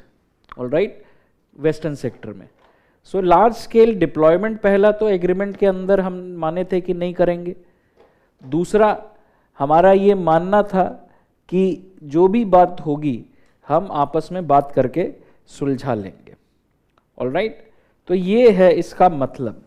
और ये simply इसका मतलब है Chinese unilateralism or Chinese unilateral efforts at changing the status quo. Remember, through the 1993 and 1996 agreements, we had agreed not to change the status quo on the border by force. That was the understanding. Differences hain, differences rahenge. We don't agree with your position.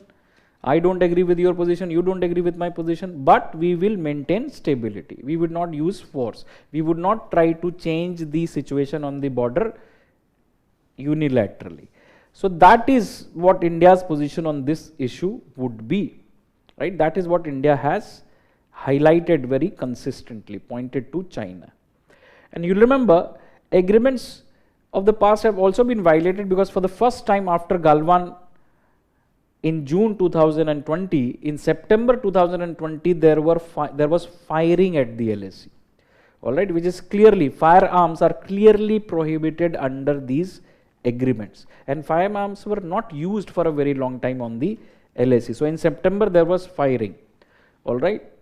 So reports were that we fired, Chinese said Indians fired, we said they fired, but certainly firing at the border, not firing to kill anyone, of course firing for warning. इससे पहले क्या होता था? Stand off क्या होते हैं? LAC is a perception based line. It has nowhere been drawn on the map. All right, it's a practical instrument कि कुछ है जिसको हम कहते हैं LAC. It's a perception based line का मतलब क्या है? India has its own perception of the LAC. China has its own perception of the LAC. The widest formal perception of the LAC would be what we consider is our border. All right, what we consider is our border is for us the LAC. Similarly, for China, the widest conception would be what it considers to be its border. Practically, what used to happen is that there were certain areas till which Chinese used to come and patrol without hindrance. There are certain areas where Indians used to come and patrol without hindrance. And there are certain areas where both of them used to patrol, right? But largely there are no standoffs because they would patrol on different days. But when two parties are patrolling in an area on the same day, what would happen is both of them would tell each other that you are on our territory. So for that, in these agreements, we had mechanisms like, for example, जब मिलते हैं तो क्या होता है? We unfurl a banner, all right? We have a banner drill. उस banner पे लिखा होता है कि go back, you are on the Indian territory. अब यहाँ पे भी बात नहीं बनी तो क्या होगा? दोनों बैठ गए कैंप लगा के, है ना, टेम्पररी स्ट्रक्चर बना के, है ना. परमानेंट स्ट्रक्चर बनाना तो बहुत सीरियस बात हो जाएगी. टेम्पररी स्ट्रक्चर बना के बैठ गए. स्टैंड ऑफ चल रहा है बहुत दिनों तक, लंबे समय तक चलता रहता है. डोकलाम में चला 72 डेज तक, उससे पहले भी चला चुमार में, डेमचौक में 2014 में. तो फिर हमारे पास मैकेनिज्म है जिसको हम कहते हैं बॉर्डर पर्सनल मीटिंग पोस्ट्स. सो बॉर्डर पर्सनल मीटिंग से आप उसको सुलझाइए, जो लोकल कमांडर है वहाँ पे. अब इसके अलावा इसके ऊपर के लेवल पे भी बात होती है, commander level meeting, all right, वहाँ पे बात हो रही है. फिर क्या है हमारे पास? Working mechanism for consultation and coordination on border affairs, वहाँ पे भी बात हो रही है. ठीक है, स्पेशल रिप्रेजेंटेटिव्स भी बात कर रहे हैं, फॉरेन मिनिस्टर्स भी बात कर रहे हैं, और लीडर्स में भी बात हो रही है. सो फॉर एग्जांपल 2014 का स्टैंड ऑफ जो हुआ वो तब हुआ जब Xi Jinping had come to India. Alright, he was in India, stand off was taking place.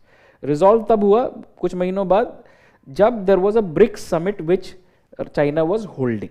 Alright, so political meeting से पहले थोड़ा थोड़ा कुछ रिजॉल्व दिखता है. जैसे इस साल आपने देखा होगा, after 16th commander level meeting we decided to disengage from patrolling points 15, all right, in the Gogra hot spring area.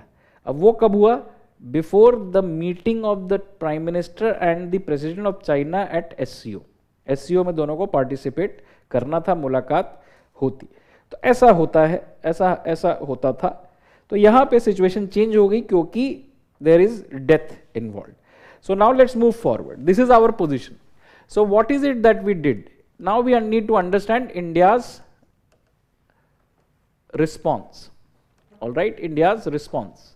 So first of all, India demands restoration of status quo. All right, so this messaging has been clear. India's response, of course, would be diplomatic, right? Among other things, restoration of status quo is what India thinks is the way forward, right? India thinks consistently that peace and tranquility on the border or stability on the border is important for the relations. So peace and tranquility is important. China has violated it. Status quo should be restored.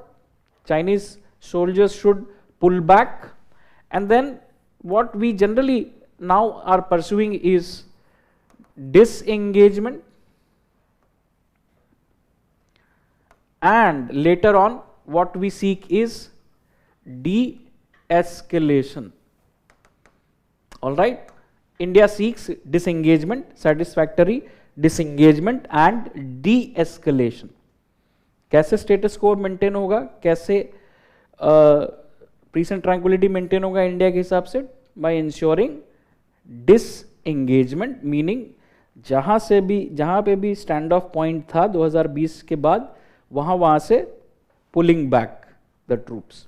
All right, so पहले तो वो जो friction points जिनको कहते हैं, friction points, disengagement कहां से?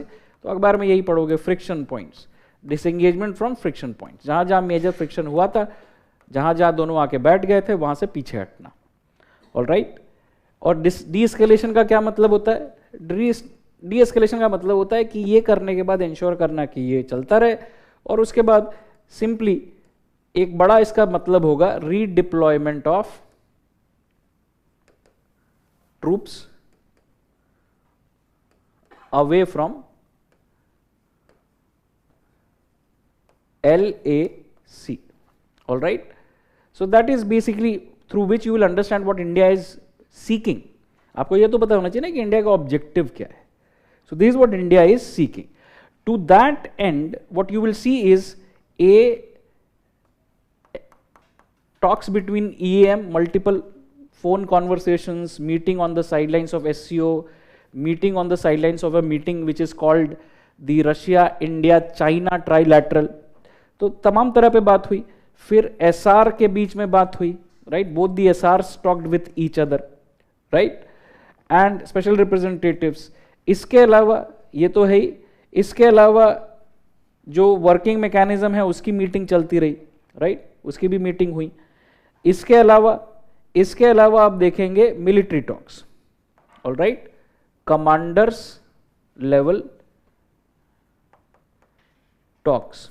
All right, so far 17 commander level talks have taken place and they are still taking place.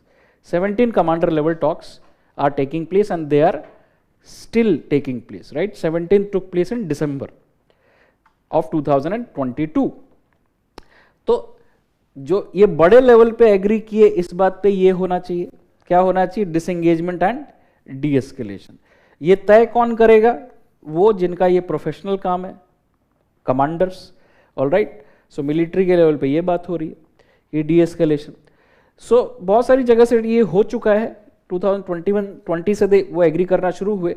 So we have disengagement from Galwan.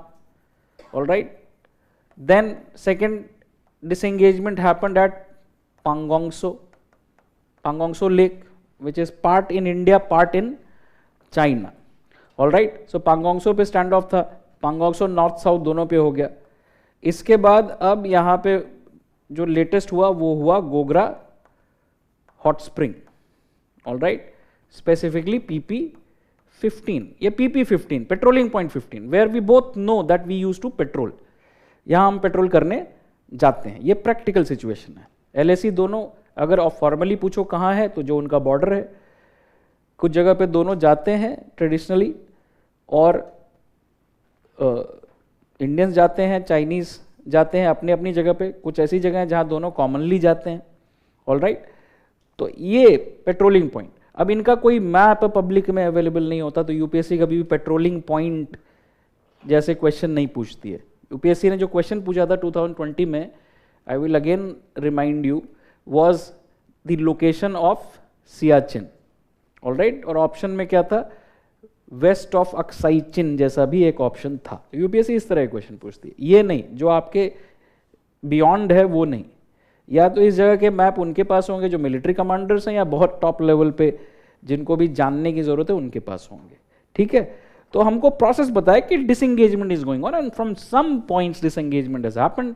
China initially said that disengagement is satisfactorily complete. India insisted that it is not complete. All right, so इसलिए फिर Gogra hot spring पे हुआ. So India still thinks disengagement continues. चलते रहना चाहिए. ठीक है, चल रहा है ये प्रोसेस. तो ये प्रोसेस अभी चल रहा है, ये डायलॉग तो चल रहा है. Diplomatic response.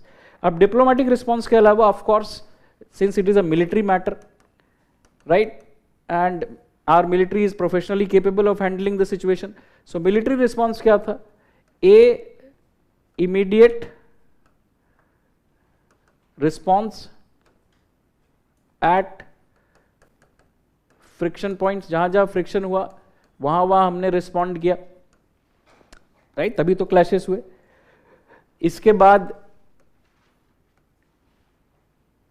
इसके बाद deployment of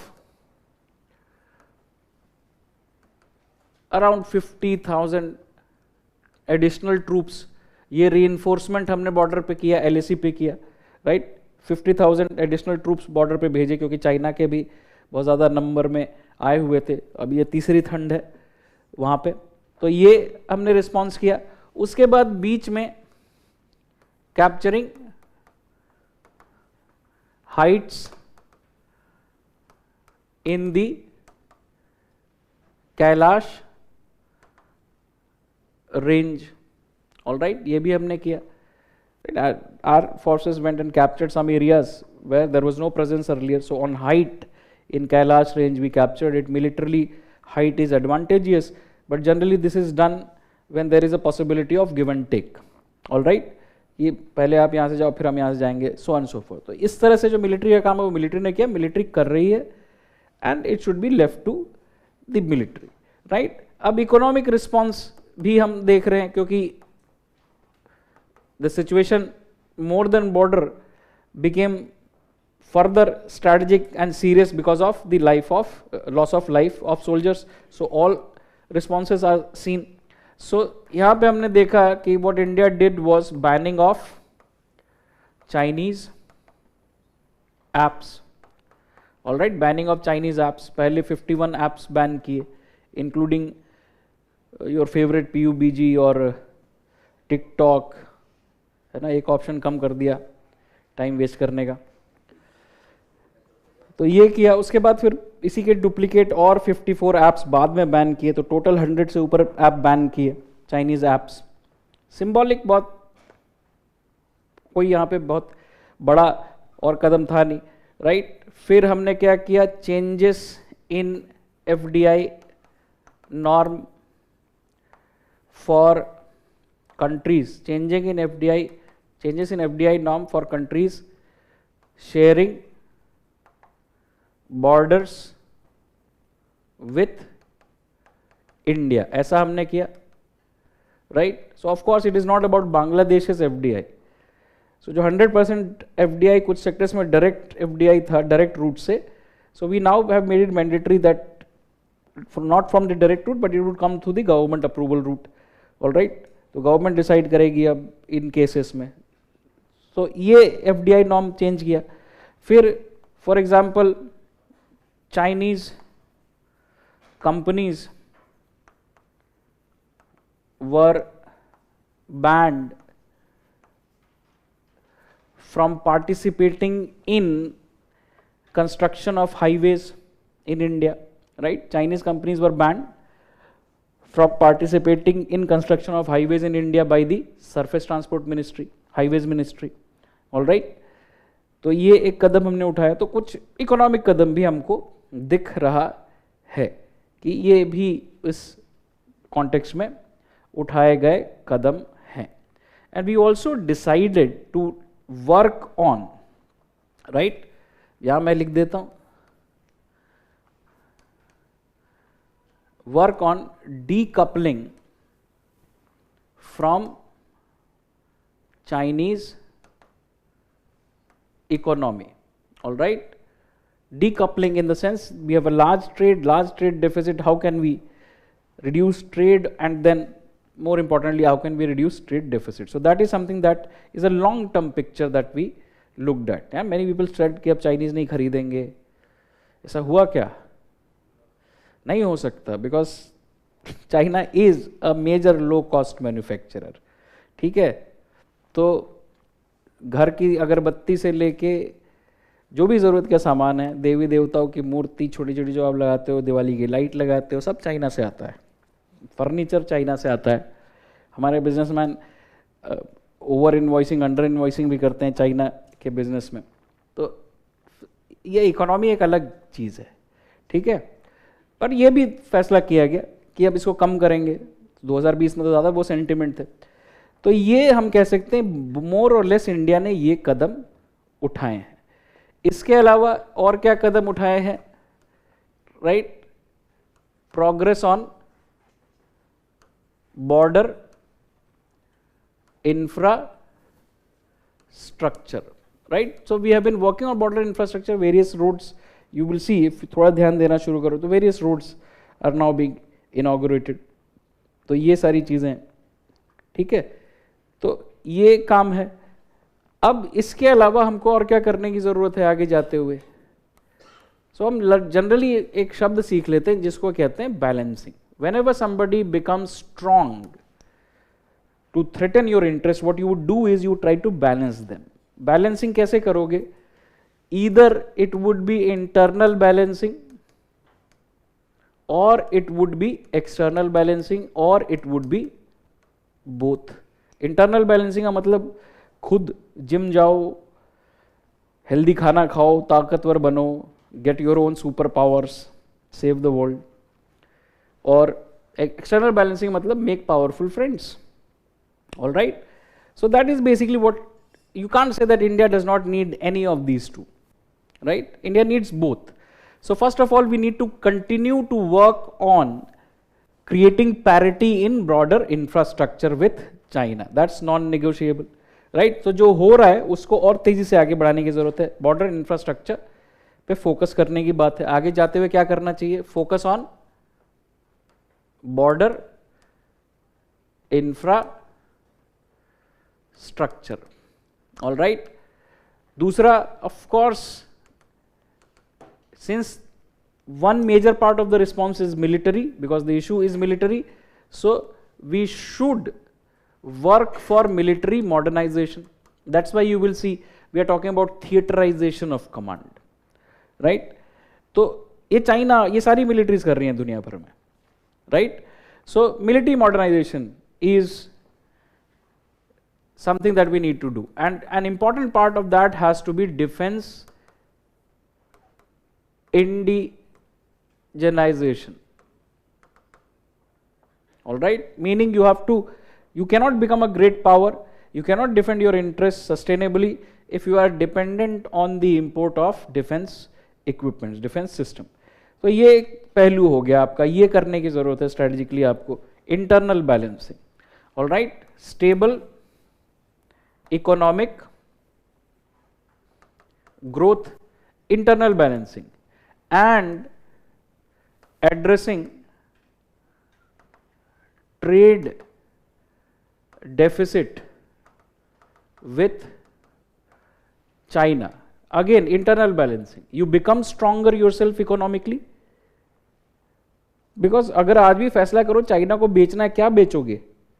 So only when you manufacture you will be able to sell, you will be able to reduce dependence from Chinese economy. So this is also a long-term task. Economic growth, right? For example, Ambassador Shyam sir in his recent book has written that India is a retreating image in China's rear view mirror. China की गाड़ी आगे बढ़ रही है और हम उसके rear view mirror में छोटे होते जा रहे हैं, यानी हम पीछे छूटते जा रहे हैं. So that's basically the solution to these issues. Some of them may be immediate, right? And then what you need to do is, for all these purposes, we need to build partnerships and coalitions regionally, and globally.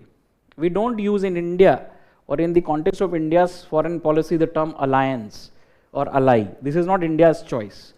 We say partnerships, coalitions of the like-minded. So that means externally, it means all the things, relations with US, relations with Russia, whatever gets you technology, whatever gets you weapons. Japan, right? Forums like Quad either have friendship with countries which are capable or make groups where you get access. All right? So, ye external balancing. This is external balancing. Do more number of exercises with other countries, right? Dialogue with other countries. Do whatever you want to do, right? So, सबका favorite example यहाँ पे हो जाता है Quad. यही है ना एक partnership या like-minded coalition. But it means relations, all the relevant relations. So, this is something that India would have to work on. अब ये मत कहना कि UNSC जाना चाहिए, ये क्यों नहीं बोल रहे, ICJ जाना चाहिए, ये क्यों नहीं बोल रहे, because we have developed sufficient understanding, because that is not India's approach, first of all, right? And second of all, at UNSC, China is a permanent member of the Security Council, right? So this is something that you should understand. Largely, it is called when somebody is powerful and that somebody powerful becomes threatening, what you do is you either balance. Balancing means either you do it on your own or you do it by gathering others, by joining others, partnerships or alliances. Alliances we don't do, partnerships are something that we look forward to. All right? तो ये India को करते रहने की आगे भी ज़रूरत है. आगे क्या होगा हमको नहीं पता, but everything that you so far would like to learn is explained by this, including what happened on 9th of December in Tawang is explained by this. All right? If you are wondering कि क्या हो गया और क्या करना चाहिए, अब क्या हो जाएगा, यूपीएससी अगले साल सारे सवाल चाइना पे ही पूछ लेगी, ऐसा कभी नहीं होता. यूपीएससी ने उसके बाद भी चाइना पे कोई सवाल नहीं पूछा. 2020 के बाद से चाइना पे सवाल नहीं पूछा यूपीएससी ने डायरेक्टली, इंडिया चाइना पे. ठीक है, पिछले साल कोई मुझे मिला तो उसने मुझे कहा कि मुझे लगता है कि इस साल यूपीएससी ये करेगा. तो मैं तो यार ये जो बातें जब भी होती है ना, यूपीएससी क्या करेगा, this is a slippery slope. But जो हुआ है process, India's position and what India can do is something that you should carry forward with you. So here you take a break. After the break, think of your questions. All right, questions सोच के आइए आप. And then we continue. And now we will go towards, after border, we will go towards the trade, economic issues between India and China. Okay, so we are talking about India-China relations, and so far we have seen the issue of border. So some of you have made interesting comment, Abhishek online and Saurabh, vibrant village program, concept of border village. So you see, this is a civilian way of reinforcing the border. China itself came up with a border law in 2021, which it came into force in 2022, one of its land laws. And in that land law, China plans to have an all-out strategy for reinforcing its borders, which means, of course, the PLA, People's Liberation Army, which is the name of Chinese military, would be at the forefront. Military authorities would be there, but the civilian authorities plus the civilians would also back these efforts. So populating border areas through civilians is a particular strategy. China has that under its land law, and of course India also is building model villages. India is also populating some of the strategically important areas, right? So if you were interested in that, but I have already said focus on border infrastructure, right? It does not say military infrastructure only, border infrastructure. So that can mean building of model villages on the border as a civilian way of reinforcing the borders. But we understand there is a military task. So first and foremost, the military steps backed by economic political steps. All right. Now moving on, the tone of this, the tone and tenor of this issue continues, right? So even if you look at, for example, the story of what happened on December 9th, that since China had a strong infrastructure in that area, they tried to capture a certain region in the Tawang district. So China has sometimes focused on the entire Arunachal Pradesh, but it has specific sensitivity towards Tawang, because Tawang has an important place in Tibetan Buddhism. So that's why Tawang is a special focus. Whenever an Indian top level leadership would go there, visit there, they would object to it, right? So this time they wanted to control a certain strategic part, ridge on the mountain, and 300 Chinese soldiers, it was reported, made that effort, and India then also counter deployed and prevented the Chinese from controlling that area in the Tawang district. So again, what is this all about? This is all about the fundamental of the boundary question, that both of them claim certain territories, and thereby at the LSE these kinds of efforts are visible. Now in the area of economy, if you see, again the complexity of the relationship continues, right? So what we see is, and now moving forward from our understanding of border and the process involved there, because that was the biggest question. Once India and China decided to stabilize their relations by stabilizing border and finding a solution for it, the other step was that they should move forward with developing other areas of cooperation, specifically economy. So one idea was that when economic linkages develop, what would happen is there would be interdependence, and it would help in resolving the border question also, right? So that is where what we see in this is a growth story.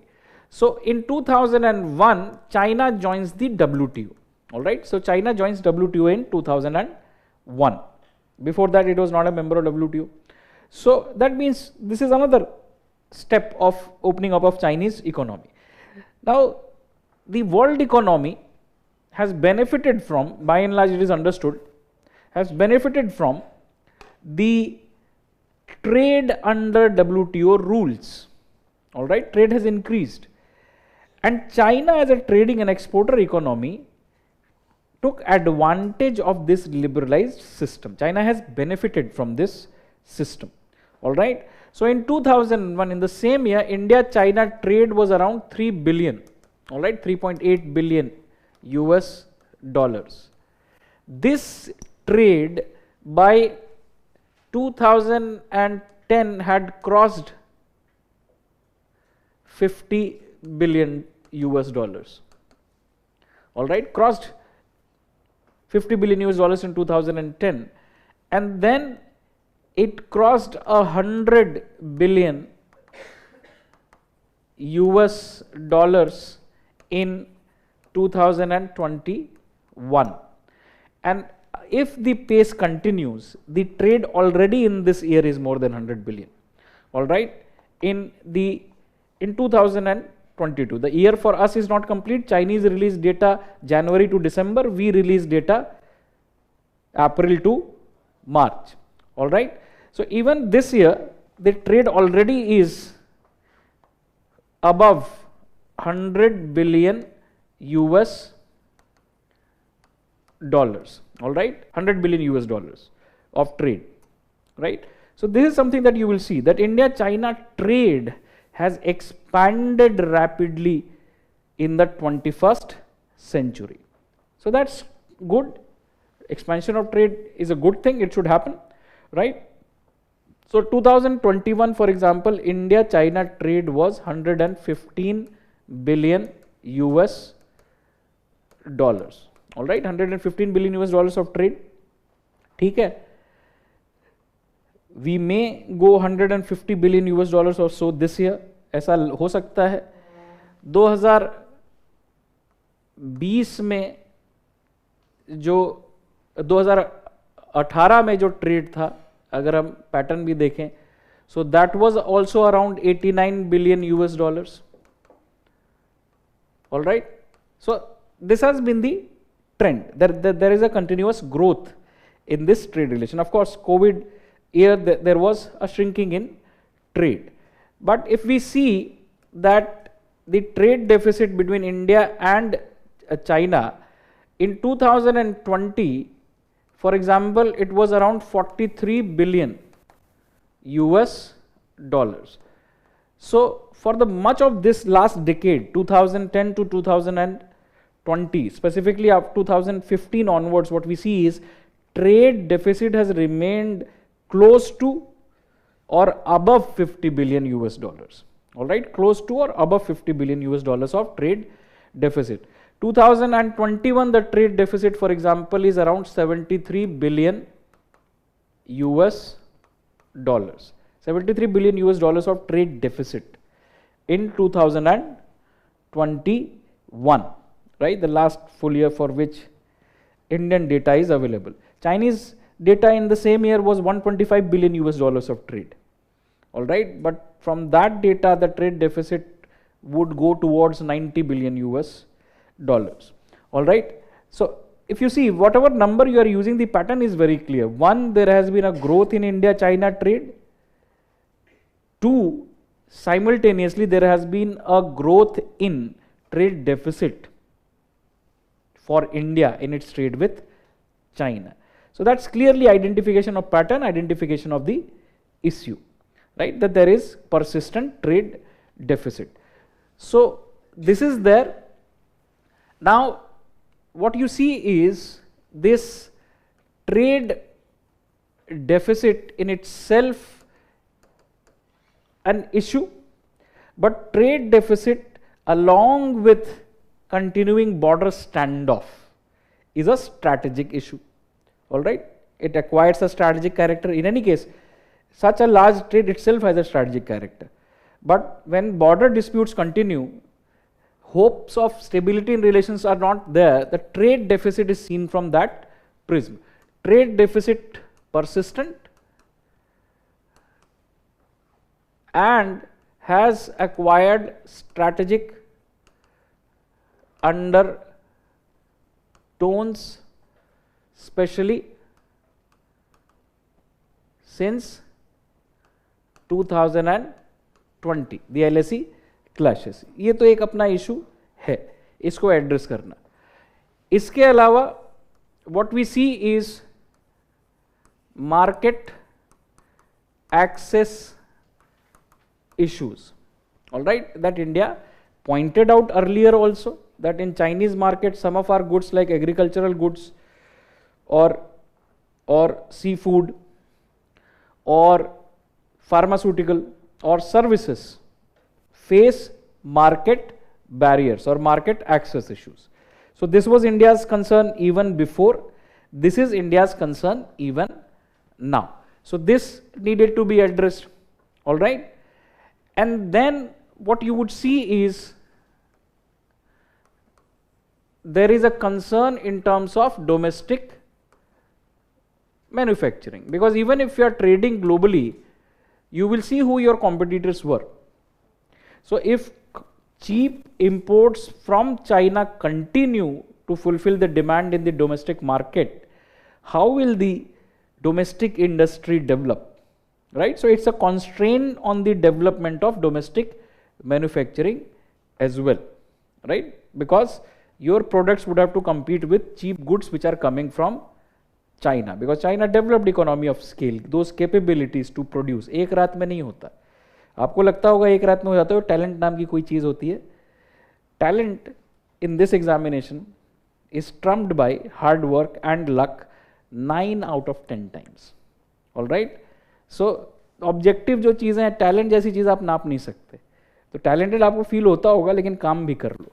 सो वैसे ही ये जो issues हैं वो दिखते हैं, हर बार हम बात करते हैं, हर साल बात करते हैं, हर देश के साथ होता है, लेकिन कुछ देशों के साथ उसका नेचर अलग होता है क्योंकि उसके इम्प्लीकेशंस अलग हैं. एक तो ट्रेड डेफिसिट अपने आप सीधा सीधा इशू. दूसरा, अगर उसको एड्रेस करने जाएं तो हम एक्सपोर्ट क्या करें, जो एक्सपोर्ट करने के लिए वहाँ मार्केट एक्सेस इश्यूज. और तीसरा, if we have an ambition of domestic manufacturing, that China's global role comes into picture. China is called factory of the world, right? China produces for the world. It has developed such capabilities.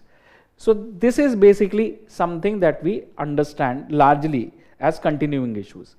What you see is India and China have constituted a JEG, Joint Economic Group, at the level of commerce ministers to discuss these kinds of issues. कैसे ये issue हल होते हैं, but discuss करते हैं आप, concessions negotiate करते हैं.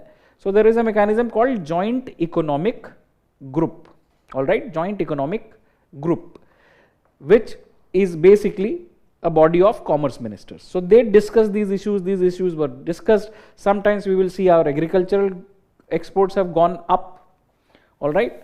So China, for example, for India is 11% of its total trade and 5% of its exports, all right.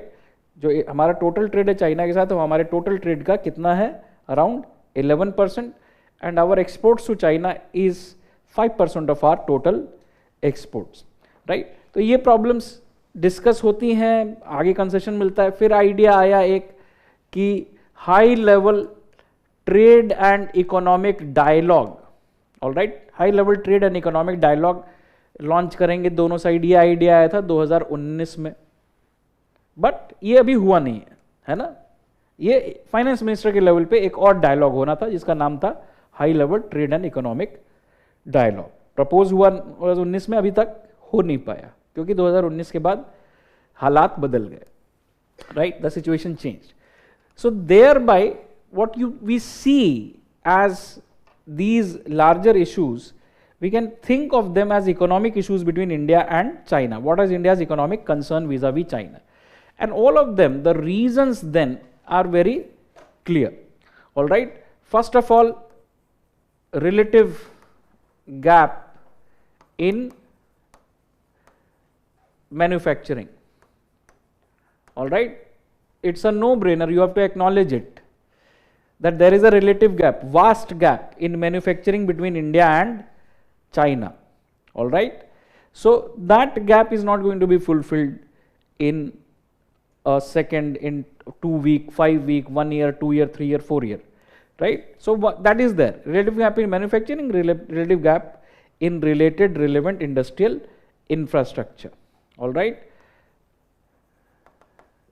वैसे तो जुड़ा ही पॉइंट है, in infrastructure, all right. तो चाइना के पास ऑलरेडी बनाया सिस्टम है, हमको बनाना है वो system to become competitive.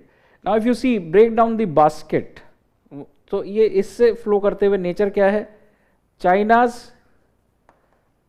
China exports value added goods. China exports value added goods, and India's exports are mainly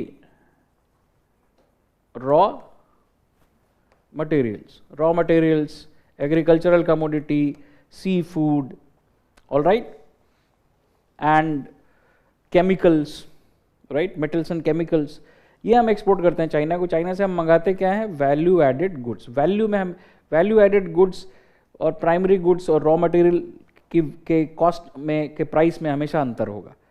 तो हम उनसे महंगा खरीदते हैं, उनको हम सस्ती चीज़ बेचते हैं. तो ये एक रीज़न हो गया, राइट. अब इसके अलावा और क्या रीज़न है, इसके अलावा dumping of cheaper goods by China. वो दोनों पहले फैक्टर से ये दोनों दूसरे factor are flowing from, all right. The China has cheaper goods, capability to sell goods cheaper, right. So then dumping of cheaper goods by China, all right, ये हो गया. And then non tariff and regulatory barriers. कहां पे, non tariff and regulatory barriers in areas like pharmaceutical and services. यहां पे हमारे जो competitive product हैं, they fail regulatory standards in China, right, because our major export would be generic drugs.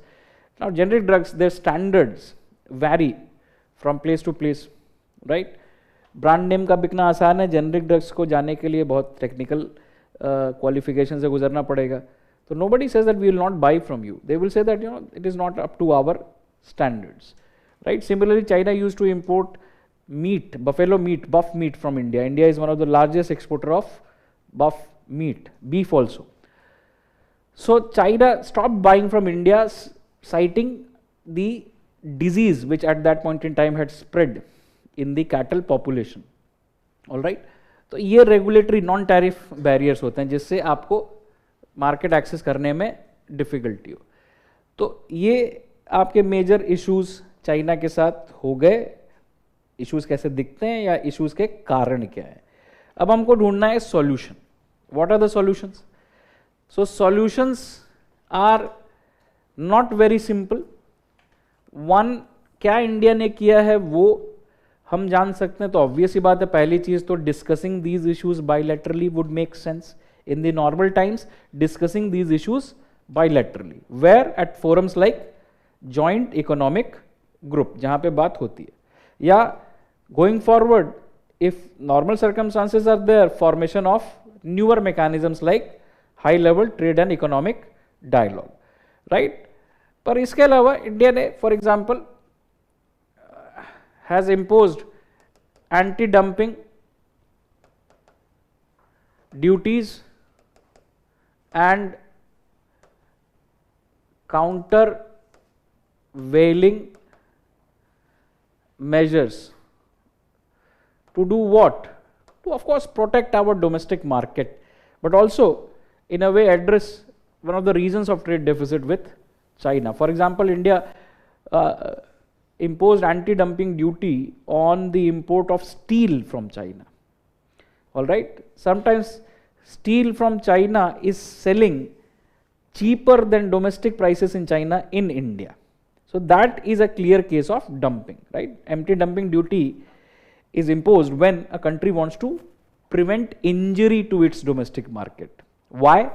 Because the import is cheaper, right? And the clear signal would be import is cheaper than what the price of that good is in the domestic market of China. Steel वहां महंगा है domestic market में और export करना फायदेमंद है. Right. काउंटरवीलिंग major क्या होता है? When you clearly have an evidence that the import is benefiting from subsidy. All right. That the import is cheap because it has been subsidized. तो आप क्या करते हैं? काउंटरवेलिंग मेजर करते हैं. ये बेसिकली मैकेनिज्म्स अवेलेबल हैं देशों को to safeguard themselves even under WTO rules. So this तरह के मैकेनिज्म हमने यूज किए, आगे भी कर सकते हैं जरूरत पड़े तो. दूसरा, और क्या करने की जरूरत है? ऑफ कोर्स जो कमियां उनको दूर करने की जरूरत है. Focus on improving domestic manufacturing.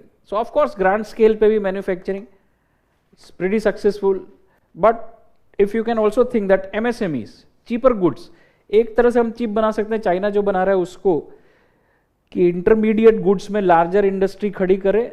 Intermediate goods के अंदर जो कैपिटल गुड्स के अंदर लार्जर इंडस्ट्री है, तो जो कैपिटल गुड्स है इंटरमीडिएट गुड्स है हमारा MSME डोमेस्टिकली खरीदे और मैन्युफैक्चरर डोमेस्टिकली करे. Right. And then you have other schemes that the government has. तो ऐसे हम इस डिपेंडेंस को हटा सकते हैं. ऐसे हम कोशिश कर सकते हैं कि ये डिपेंडेंस हटाएं, but focus on improving domestic manufacturing.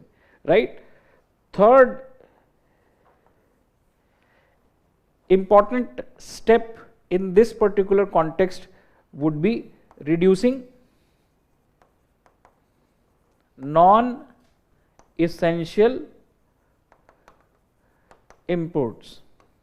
All right. तो अभी इसके बाद भी ये बात हो रही है reducing non-essential imports. So non-essential imports को reduce करने की बात इसलिए है कि if you see decoupling of economy can be destabilizing, right? So एक रात में नहीं हो सकता. आइडेंटिफाई पहले करें कौन सी चीज़ें हैं जो आपको ज़रूरत नहीं है चाइना से खरीदने की. राइट. मोबाइल फ़ोन कोई ज़रूरी नहीं है कि आप चाइना से खरीदें. ठीक है. तो इस तरह की चीज़ें, तो रिड्यूसिंग नॉन इसेंशियल इम्पोर्ट्स. जो इसेंशियल है वो तो खरीदना ही पड़ेगा, तो पहले ये. तो जैसे बहुत सारे सोर्सेस ने, जैसे कि इकोनॉमिक सर्वे ने भी लिखा हुआ है कि भाई API जो फार्मास्यूटिकल सेक्टर के अंदर basic ingredient, active pharmaceutical ingredient का इस्तेमाल हो रहा है, उसमें 70% is coming from China. All right. So यहाँ के अंदर हमको कैपेबिलिटी डेवलप करने की और रिप्लेसमेंट ढूंढने की ज़रूरत है, पर हम ये नहीं कह सकते कि ओवरनाइट एपीआई का इंपोर्ट हम चाइना से बंद कर दें, right? Because even if you tried, what is the trade figure after 2020? Has it gone up or gone down? It has gone up. All right. So एक explanation हो सकता है कि since manufacturing also picked up after COVID-19, imports with China have risen because of import of intermediate goods by Indian manufacturers. ऐसा भी हो सकता है. Analysis जब करने जाएं आप, पर reducing non-essential imports is a way of decoupling, right? So that's why fourth suggestion is decoupling from Chinese economy in the long run, and in the meanwhile diversification of supply chains. All right, diversification of supply chains वो करने की जरूरत है. और fifthly इसीलिए यहां पे भी पार्टनरशिप्स की जरूरत है with like minded countries. All right. So for example, India, Australia and Japan already launched a supply chain resilience initiative. Supply chain resilience initiative in 2020. All right. Because 2020 was a year of supply chain shock. Kyun? Because initially when COVID spread in China, factories in China stopped working. So then after that, when COVID spread in other parts of the world, we found that for many basic things like PPE kits or even masks, we were importing them from China. Not only we realized it, but the world also realized it. So supply chain shocks, either because of conflict, rising tensions, or because of COVID-19 like situation, was felt. And then Europe wants diversification, US wants diversification, Japan, Australia want diversification. So हमारे पास भी time है और इसी में हमको ध्यान देना चाहिए. जब हमने कहा कि improve manufacturing, improve infrastructure, improve ease of doing business, it means that there would be a trade diversion. Trade diversion would happen. It's logical it would happen because in any case, China can no longer rely on cheap manufacturing, right? Its demography is changing. Prosperity is increasing. China would go towards becoming a higher middle income country. That is its aim. तो अभी तक China का cheap manufacturing, one thing that it relied on was cheap labour, that factor would not be there. अब वो तो एक economic factor हो गया. Beyond economy you have strategic tensions, US China. All right. So that would also further create pressure. For example, many of the US companies have started shifting out of China and are looking at alternatives to manufacturing in China. ऐसा हो रहा है because US और China के बीच जब tension बढ़ेंगे तो US companies का चाइना में काम करना मुश्किल होगा, even if they want to. All right. Because in capitalism there is no better higher motive than profits, right. तो अब ये होगा जब, तो बहुत सारे लोग निकल के कहीं आना चाहेंगे. जरूरी नहीं है कि वो इंडिया ही आ जाएं. It's not necessary. There are other low cost manufacturing destinations like Vietnam, like Bangladesh. All right. So we need to be prepared when this diversion starts taking place. It's all about trend. ये हो रहा है. All right. अब 5 साल बाद कोई आके बता दे देखो ये हो गया, तो आपकी आंखें खुलें तो ये अलग बात है. Otherwise ये हो रहा है. Right. So that is basically something that we should be prepared for. We should be looking at China not only bilaterally, but we should be looking at China regionally and globally. What is happening around Chinese economy globally. ये करने की हमको ज़रूरत है आगे जाते हुए, right. तो ये हो गया हमारे इकोनॉमी का क्वेश्चन. इकोनॉमिक लिंकेजेस कैसे हैं, क्या कंसर्न्स हैं, और करंट टाइम पे हमने क्या किया. अब जब बॉर्डर डिस्कस किया था तब भी हमने कुछ इकोनॉमिक स्टेप्स किए थे, जैसे एप्स को बैन करना, एफडीआई नॉर्म्स को चेंज करना, राइट. अब इसके अलावा थोड़ा सा इन्वेस्टमेंट पिक्चर देख लेते हैं. Let's look at the investment picture. Investments, right. So traditionally what you will see is China's investments in India, FDI in India has been low. So many of the official statistics suggest that it has been as low as 2 billion US dollars, right? So China has not figured, by the way, if you see, prominently in group of countries which have invested in India, right? It has not been there as a major investor. So we can say that it is one name missing from the list. But there is one reason behind it, because in India, because of strategic difficulties, there has always been caution in inviting Chinese FDI, all right? Specifically in capital sector, in telecommunications, bhale hi Huawei is cheap in terms of 5G rollout, but Chinese companies are seen to be closely associated with Chinese state and Chinese Communist Party. So that's why Huawei का नाम सुना है ना आपने, Huawei कहेंगे आप उसको, तो उसके साथ प्रॉब्लम यही है, राइट? यूएस कनाडा में उसकी सीईओ को अरेस्ट कर लिया, यूएस ने कहा कि Huawei को इन्वॉल्व नहीं करना चाहिए, ऐसा होता है, हमने कहा हम डिसीजन लेंगे। तो एक तो ये कंसर्न लगातार रहा है कि क्या कैसे इस ऐसे किसी देश के साथ कितना ऐसा संबंध रखना है। दूसरा, जब एफडीआई हमने नॉर्म चेंज किया, so basically we give approval to Chinese investment proposal on the basis of company by company proposal. So जब से एफडीआई नॉर्म चेंज किया तब से हम गवर्नमेंट ने 80 प्रपोजल इस अप्रूव किए हैं चाइना से, राइट? तो चल रहा है, पर जनरली कॉशन रहा है, India has been cautious. So low, traditionally FDI has been low, but what caught our attention was investment through other routes. So investment, we say that we are a startup country, बहुत सारे unicorn हो गए, unicorn India में कहाँ मिलता है?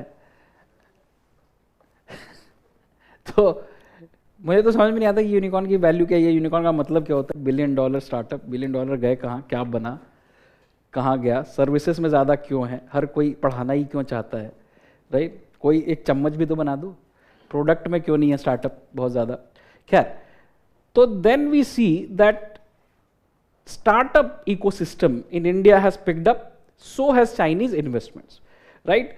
सो data says that from 2016 to 2019 there was a 12 time growth in Chinese infusion of capital in Indian startups. हम जा रहे हैं बहुत सारे राउंड्स उठाने, राइट? चाइना के बहुत सारे हैं, टेंसेंट है, बहुत सारे एंजल इन्वेस्टर्स और जो भी इन्वेस्ट करते हैं इस तरह की चीज़ों में, वो है. तो 12x बढ़ा है, राइट? 2021 में फॉर एग्जांपल ये नंबर था $14 बिलियन,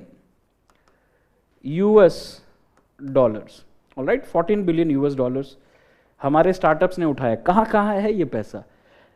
भाई आजकल तो सूचना का ज़माना है, ट्रांसपेरेंसी यू विल फाइंड किसके किसके पास है. ओला में है, फ्लिपकार्ट में है, कहाँ नहीं है, हर जगह है. पेटीएम में है, ऑलराइट, जोमेटो में है, राइट? तो पैसा तो आ रहा है हर जगह से, चाइना वाले पैसा दे रहे हैं, चाइना में. तो this is another area where we need to understand the implications. All right, we need to closely watch. ऐसा कहना कि ये नहीं होना चाहिए, इलीगल, ऐसा तो नहीं है. गवर्नमेंट भी अप्रूव करती है एफडीआई, ऑल राइट? 2020 के बाद भी एफडीआई अप्रूव किया है चाइना से, तो एफडीआई अप्रूव होना बंद तो नहीं हुआ है. But we need to understand implication of this as financial technology big advances, as cross boundary transactions change in form, quantity, quality. Governments को समझना पड़ेगा उसका इम्प्लीकेशन. इसीलिए लोग कहते हैं ना कि आजकल सबसे पावरफुल लोग हैं कौन? Take jars. क्योंकि हमारे नेताओं को पता नहीं, हमारे अफसरों को भी पता नहीं, ऑल राइट, टेक्नोलॉजी के बारे में बहुत ज़्यादा. ठीक है, तो ये एक फेनोमेनन है जो प्रकाश में आया, जो हमें ध्यान देने की ज़रूरत है. हमारे बहुत सारे स्टार्टअप्स में चाइनीज़ पैसा है. क्या इम्प्लीकेशन हो सकता है? हम ये नहीं कह रहे कि खराब है, अच्छा है, समझने की ज़रूरत है. इसके अलावा अगर हम देखें तो on WTO issues, right, or on geo economics, बहुत सारे आर्टिकल्स आ रहे हैं आजकल. So what is happening is WTO is symbol of a global rules based trading system. अब how far a global rules based trading system is going to sustain is a $1 million question. It is a question for you, it is a question for me, right? We are not in the business of predicting, but it is certainly under strain. If powerful actors, US on one side, China on the other side, they don't agree on things, then running a system like WTO would become increasingly difficult. For example, the US says that WTO has taken advantage, China has taken advantage of the WTO system of rules. China classifies itself as a developing country. US under Donald Trump said that how is China a developing country? तो ऐसे बहुत सारे issues हैं. तो एक तो India हमेशा चाहेगा कि WTO को अपहोल्ड करना, ऑल राइट, बिकॉज हम we are not China, we are not US, we benefit by predictability of the system of rules. But similarly, geo-economics will become much more important going forward, not today, going forward, because everyone is talking about de-dollarization. Everyone is talking about how West Asian oil is now diverted to European market, so Russian oil is automatically now diverted to Asian market. तो ये हो रहा है, अलग अलग जियोग्राफीज में economy के अलग अलग इक्वेशंस बन रहे हैं. People are talking about supply chain diversification, offshoring में friend shoring, near shoring. So that means that countries on the basis of their geographic proximity or their larger strategic convergence would work out economic arrangements. ये भी मैं क्यों बोल रहा हूँ? Because this is something that we have to look at in the future. All right.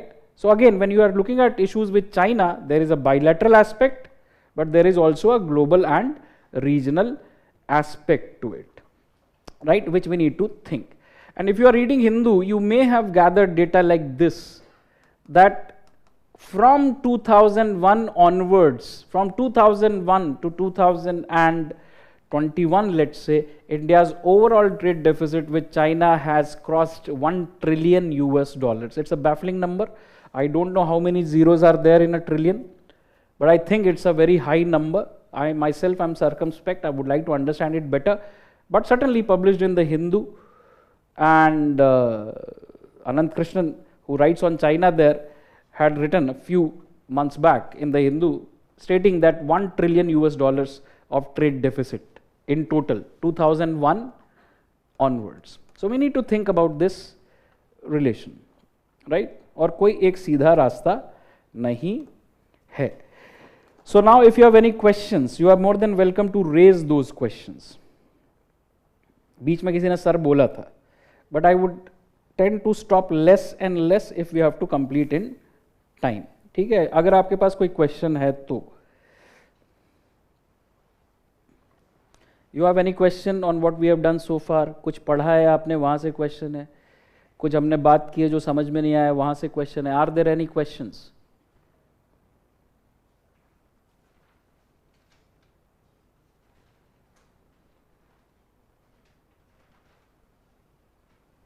कुछ छूट गया पीछे के बोर्ड्स में?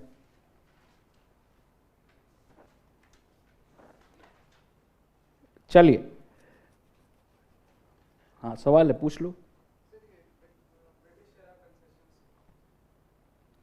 अरे यार, कहानी का सिंपल मतलब ये है कि जब ब्रिटिश थे तो भाई वो डूरन लाइन की कहानी सुनी हमने, बफर स्टेट का आइडिया सुना हमने, ग्रेट गेम सुना हमने. तो इधर चाइना की तरफ भी उन्होंने तिब्बत में इन्फ्लुएंस अपना रखा. पोर्ट्स तो उधर की तरफ थे, तिब्बत में पोर्ट्स नहीं है भाई. चाइना बहुत बड़ा है.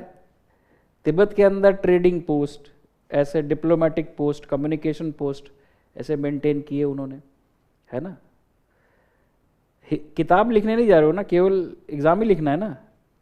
है? किताब लिखना हो तो फिर क्रेडिट देना मुझे, इसलिए site me properly. Okay, any other question?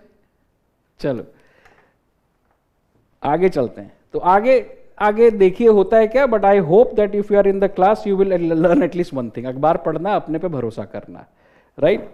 चलो, नाउ इन्वेस्टमेंट की बात हो गई. अब हम बात करते हैं the other issue which is water issue. Right? Remember, we are doing things largely within a framework. Right? So, in water issues, मैं तो यही चाहता हूं ना कि तुम वाटर इशू की पहली लाइन लिखो खुद से, क्योंकि हमने बहुत सारी पहली लाइन लिख ली है. पहली लाइन इतनी मुश्किल नहीं है, इसलिए मैं डिक्टेट नहीं कर रहा हूं बता के, लेकिन मैं दोहरा रहा हूं, मैं लिख रहा हूं और मैं धीरे धीरे चल रहा हूं. ठीक है, ताकि पहली लाइन आप तो खुद लिखें. So we can simply say that water issues constitute an important area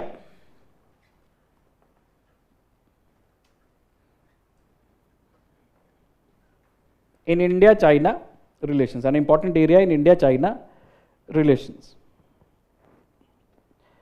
अब ये पहली लाइन लिख लेना, ये पहली लाइन कोई साइंस नहीं है, बहुत आसान सा है. अब आगे क्या इसमें हमको क्या जानने की जरूरत है, आगे क्या लिखने की जरूरत होगी. तो पहला, India and China share major rivers. वैसे तो बहुत सारे, but major rivers, which major river systems? One of course Indus, because Indus originates in China and Indus then flows through India and then Pakistan. But within Indus you have Satluj. Within Indus system you have Satluj. Satluj also originates in China. And then you have the Brahmaputra. All right. So this is another important river which India and China share. So here India is a lower riparian. All right, India is a lower riparian. So these are certain things that we should be very aware of very simply. For these kinds of chapters, a good reading, अगर आपका interest है नदियों में, geography में, it becomes more interesting for you. Interest teacher से आना कोई ज़रूरी नहीं है. Interest आप में भी होना चाहिए. So India is a lower riparian, China is an upper riparian. We understand that upper riparian always has an upper hand and lower riparian is always sensitive about its water rights, right? Because it is always concerned about what the upper riparian would do. So here what we see is that there are various ways of talking about this issue, right? So for example, people like Professor Brahmachalani, who in these matters tend to take a rather aggressive posture. So Brahmachalani says that China can weaponize rivers or weaponize waters or weaponize Brahmaputra. It simply means, जब भी कोई कह रहा है ना weaponize this, don't start imagining कि कोई weapon बन गया इसका, पानी से weapon बना दिया. It simply means that it can use Brahmaputra waters against India. All right? यही मतलब है इसका. So that is basically what we understand, that it's an important area in India-China relations with significant strategic implications. All right, with significant strategic implications. India and China share the Indus system, and the Satluj also originates in China, and Brahmaputra is also shared between India and China, where India is a lower riparian. All right, and scholars like Brahmachalani have argued that given its position and nature of relation between India and China, China can weaponize the waters of Brahmaputra. So our major focus in this relation is this river, all right, Brahmaputra river. So if we see the engagements, what we notice is this. We have a high level expert mechanism, right? Remember, when I am writing short forms, I am constantly speaking their full form, all right? I can silently write also, but I write because there can be tandem in time, and I speak because if there is difficulty in understanding it. High level expert mechanism to discuss water issues exists between India and China. So it clearly shows that discussion is not taking place at a very high level. It is taking place at the level of experts, right? Actually it is called expert level mechanism, not a higher level expert mechanism, but expert level mechanism, right? ELM. So this is there where hydrological experts, departmental discussions take place. Then MOUs or short term specific purpose agreements have been signed for hydrological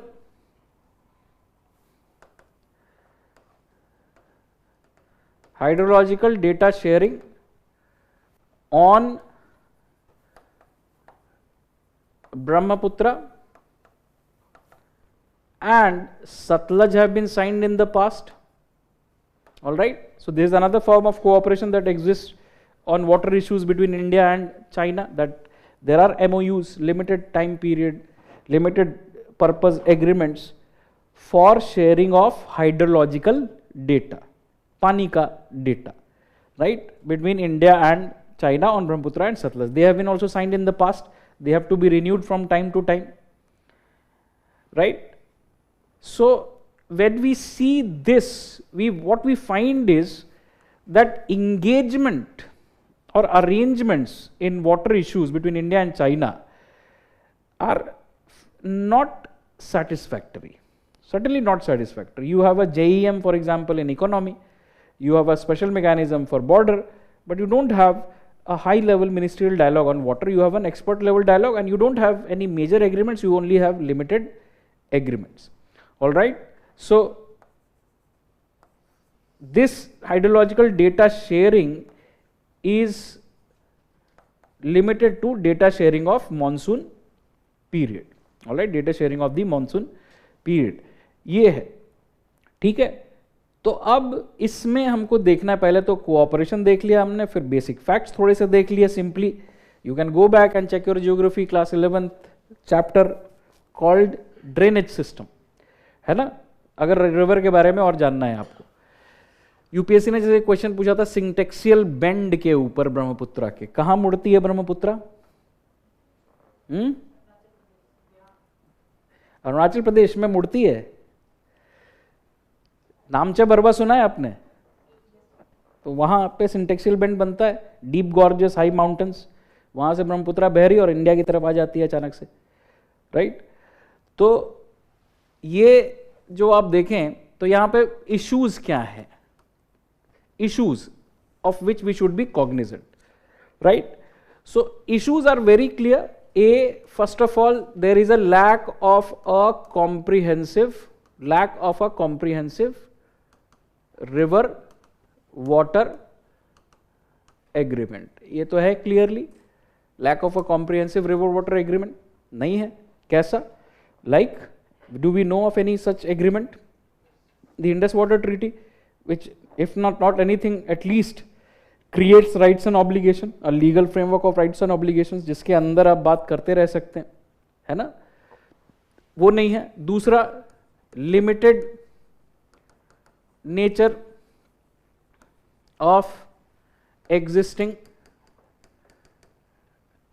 MOUs, limited nature of existing MOUs. कैसे limited? Limited to monsoonal hydrological data sharing, इतना ही हमारे पास agreement है, limited nature. In 2017 reportedly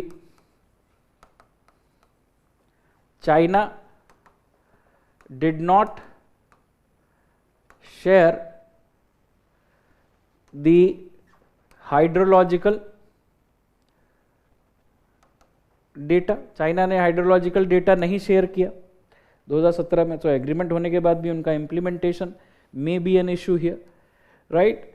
then our concerns are the, चलो लिख ही देते हैं, concerns regarding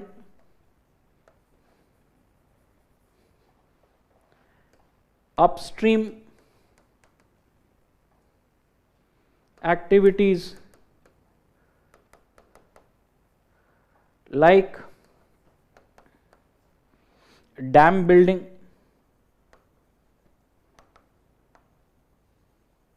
by China, all right, where in the upper reaches of Brahmaputra every year some dam or the other dam has been in news, all right. China has multiple year plans, and in those plans it has clear plans of developing its water resources, developing its borders, all right. So concerns are already there, always there, because India is a lower riparian, and if China does anything upstream it would have concerns, because there are a lot of possibilities. Can it divert water, all right? Can it stop water, right? What would be the water availability downstream, right? How would be the floods managed? So बहुत सारे तरीके हैं, right? अब ये concern दिखते हैं, for example China के dam building. China के 3 डैम अक्सर नाम में आते हैं. जांगमू डैम को चाइना ने 2015 में ऑपरेशनलाइज कर लिया, जांगमू डैम. फिर they are building a Jiacha dam, फिर they are building a Jiexu dam, All right.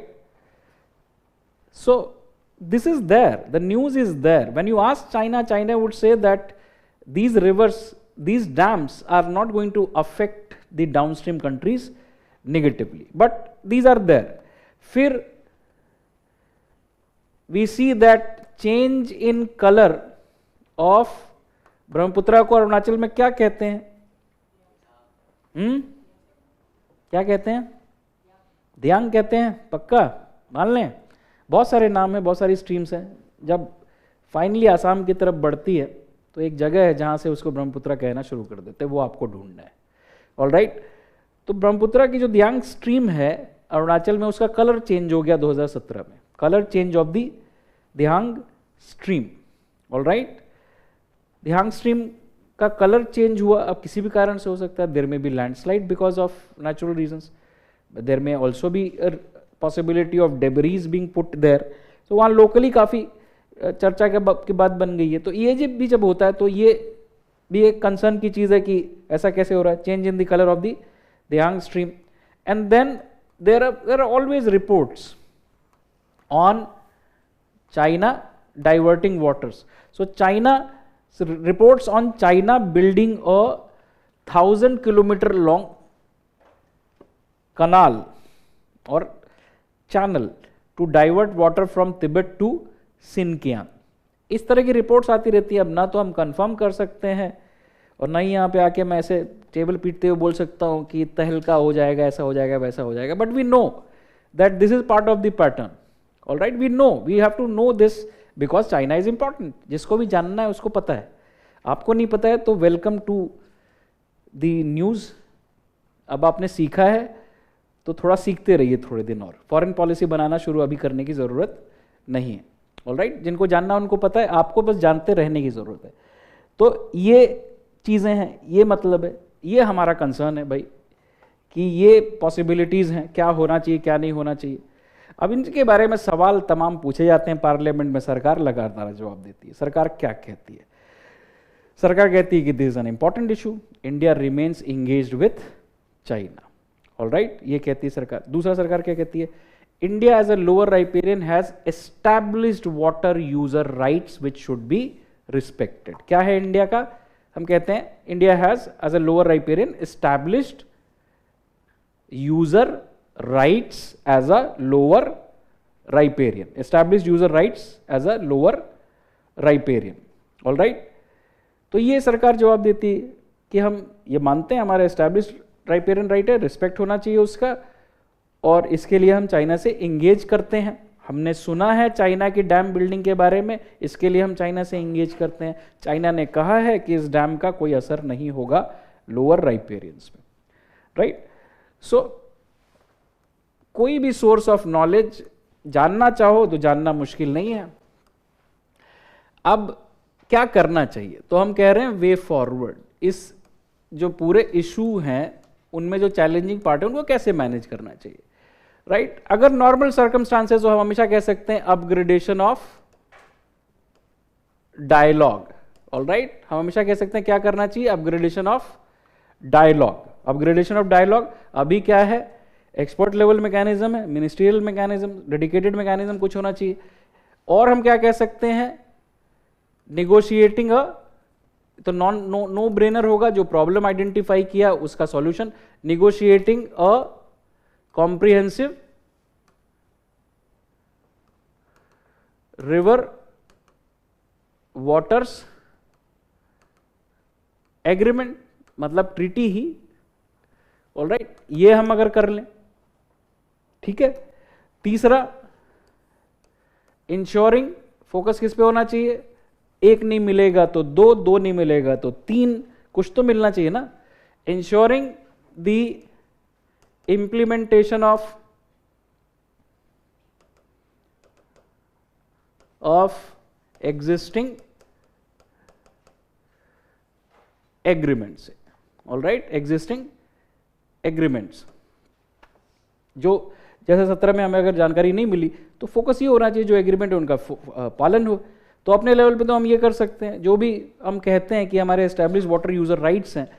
So rights होना और राइट्स का एक्नॉलेजमेंट होना अलग अलग चीज़ें हैं. एग्रीमेंट में इन बातों का होना would have a better value. चलो मुश्किल टू अचीव, सो देन क्या करना चाहिए और क्या करना चाहिए? सो हमें क्या करना चाहिए? हमें करना चाहिए strengthening. Now your technology etcetera comes into play. Strengthening domestic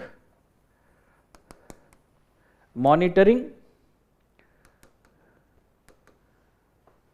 and measurement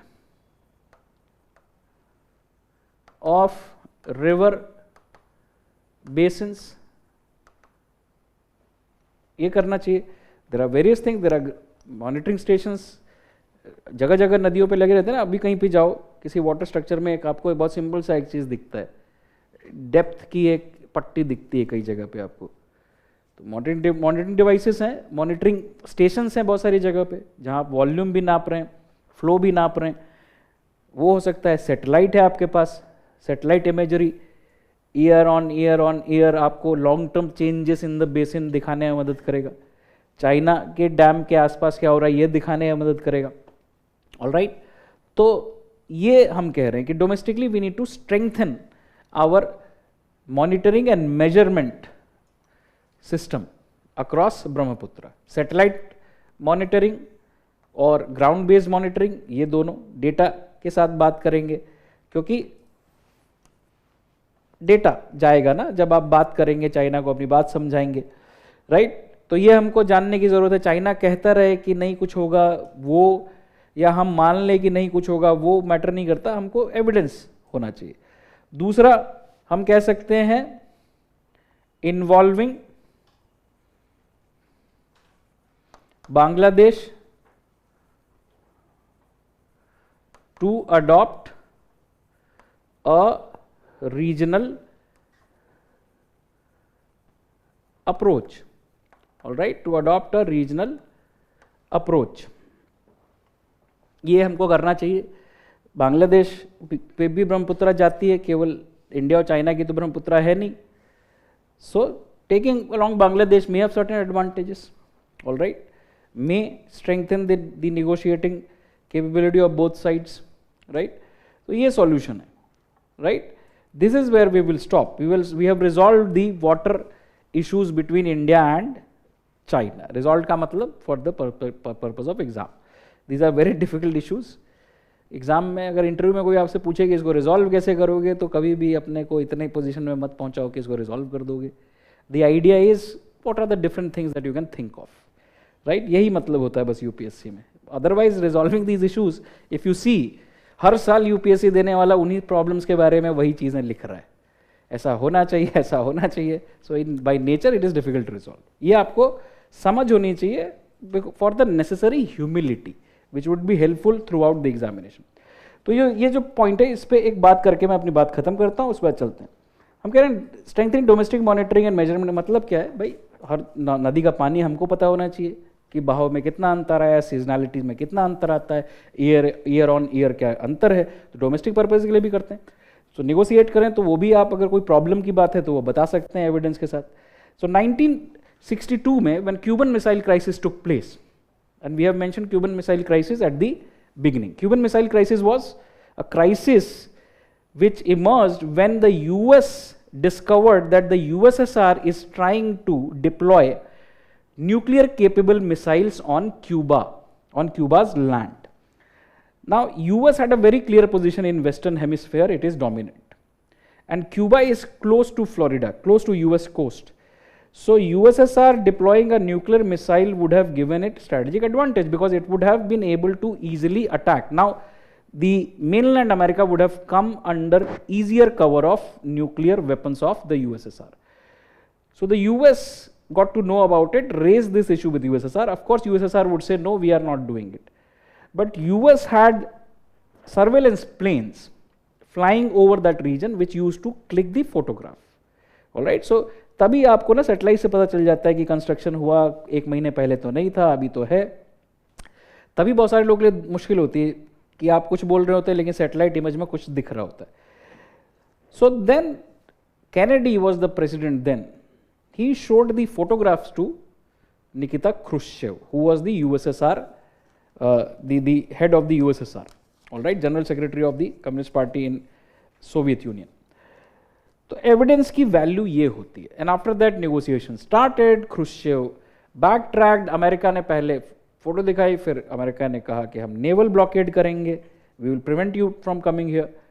And then USSR and US started talking, and after that what you will see is opening up between US and USSR became possible. And later on उसकी वजह से क्या हुआ, they started negotiating treaties, और इन treaties का मतलब क्या था, ट्रस्ट के लिए treaties. Strategic arms reduction treaty, है ना, तुम इतना करोगे कम नंबर मिसाइल्स का, हम भी इतना कम करेंगे, हम भी इंस्पेक्ट करेंगे, तुम भी इंस्पेक्ट करोगे. सो दुश्मनों के बीच भी बातचीत हो सकती है, बातचीत जरूरी है, और जब बातचीत हो तो ऑब्जेक्टिव जितनी हो उतना अच्छा है. For being objective you always need evidence, right.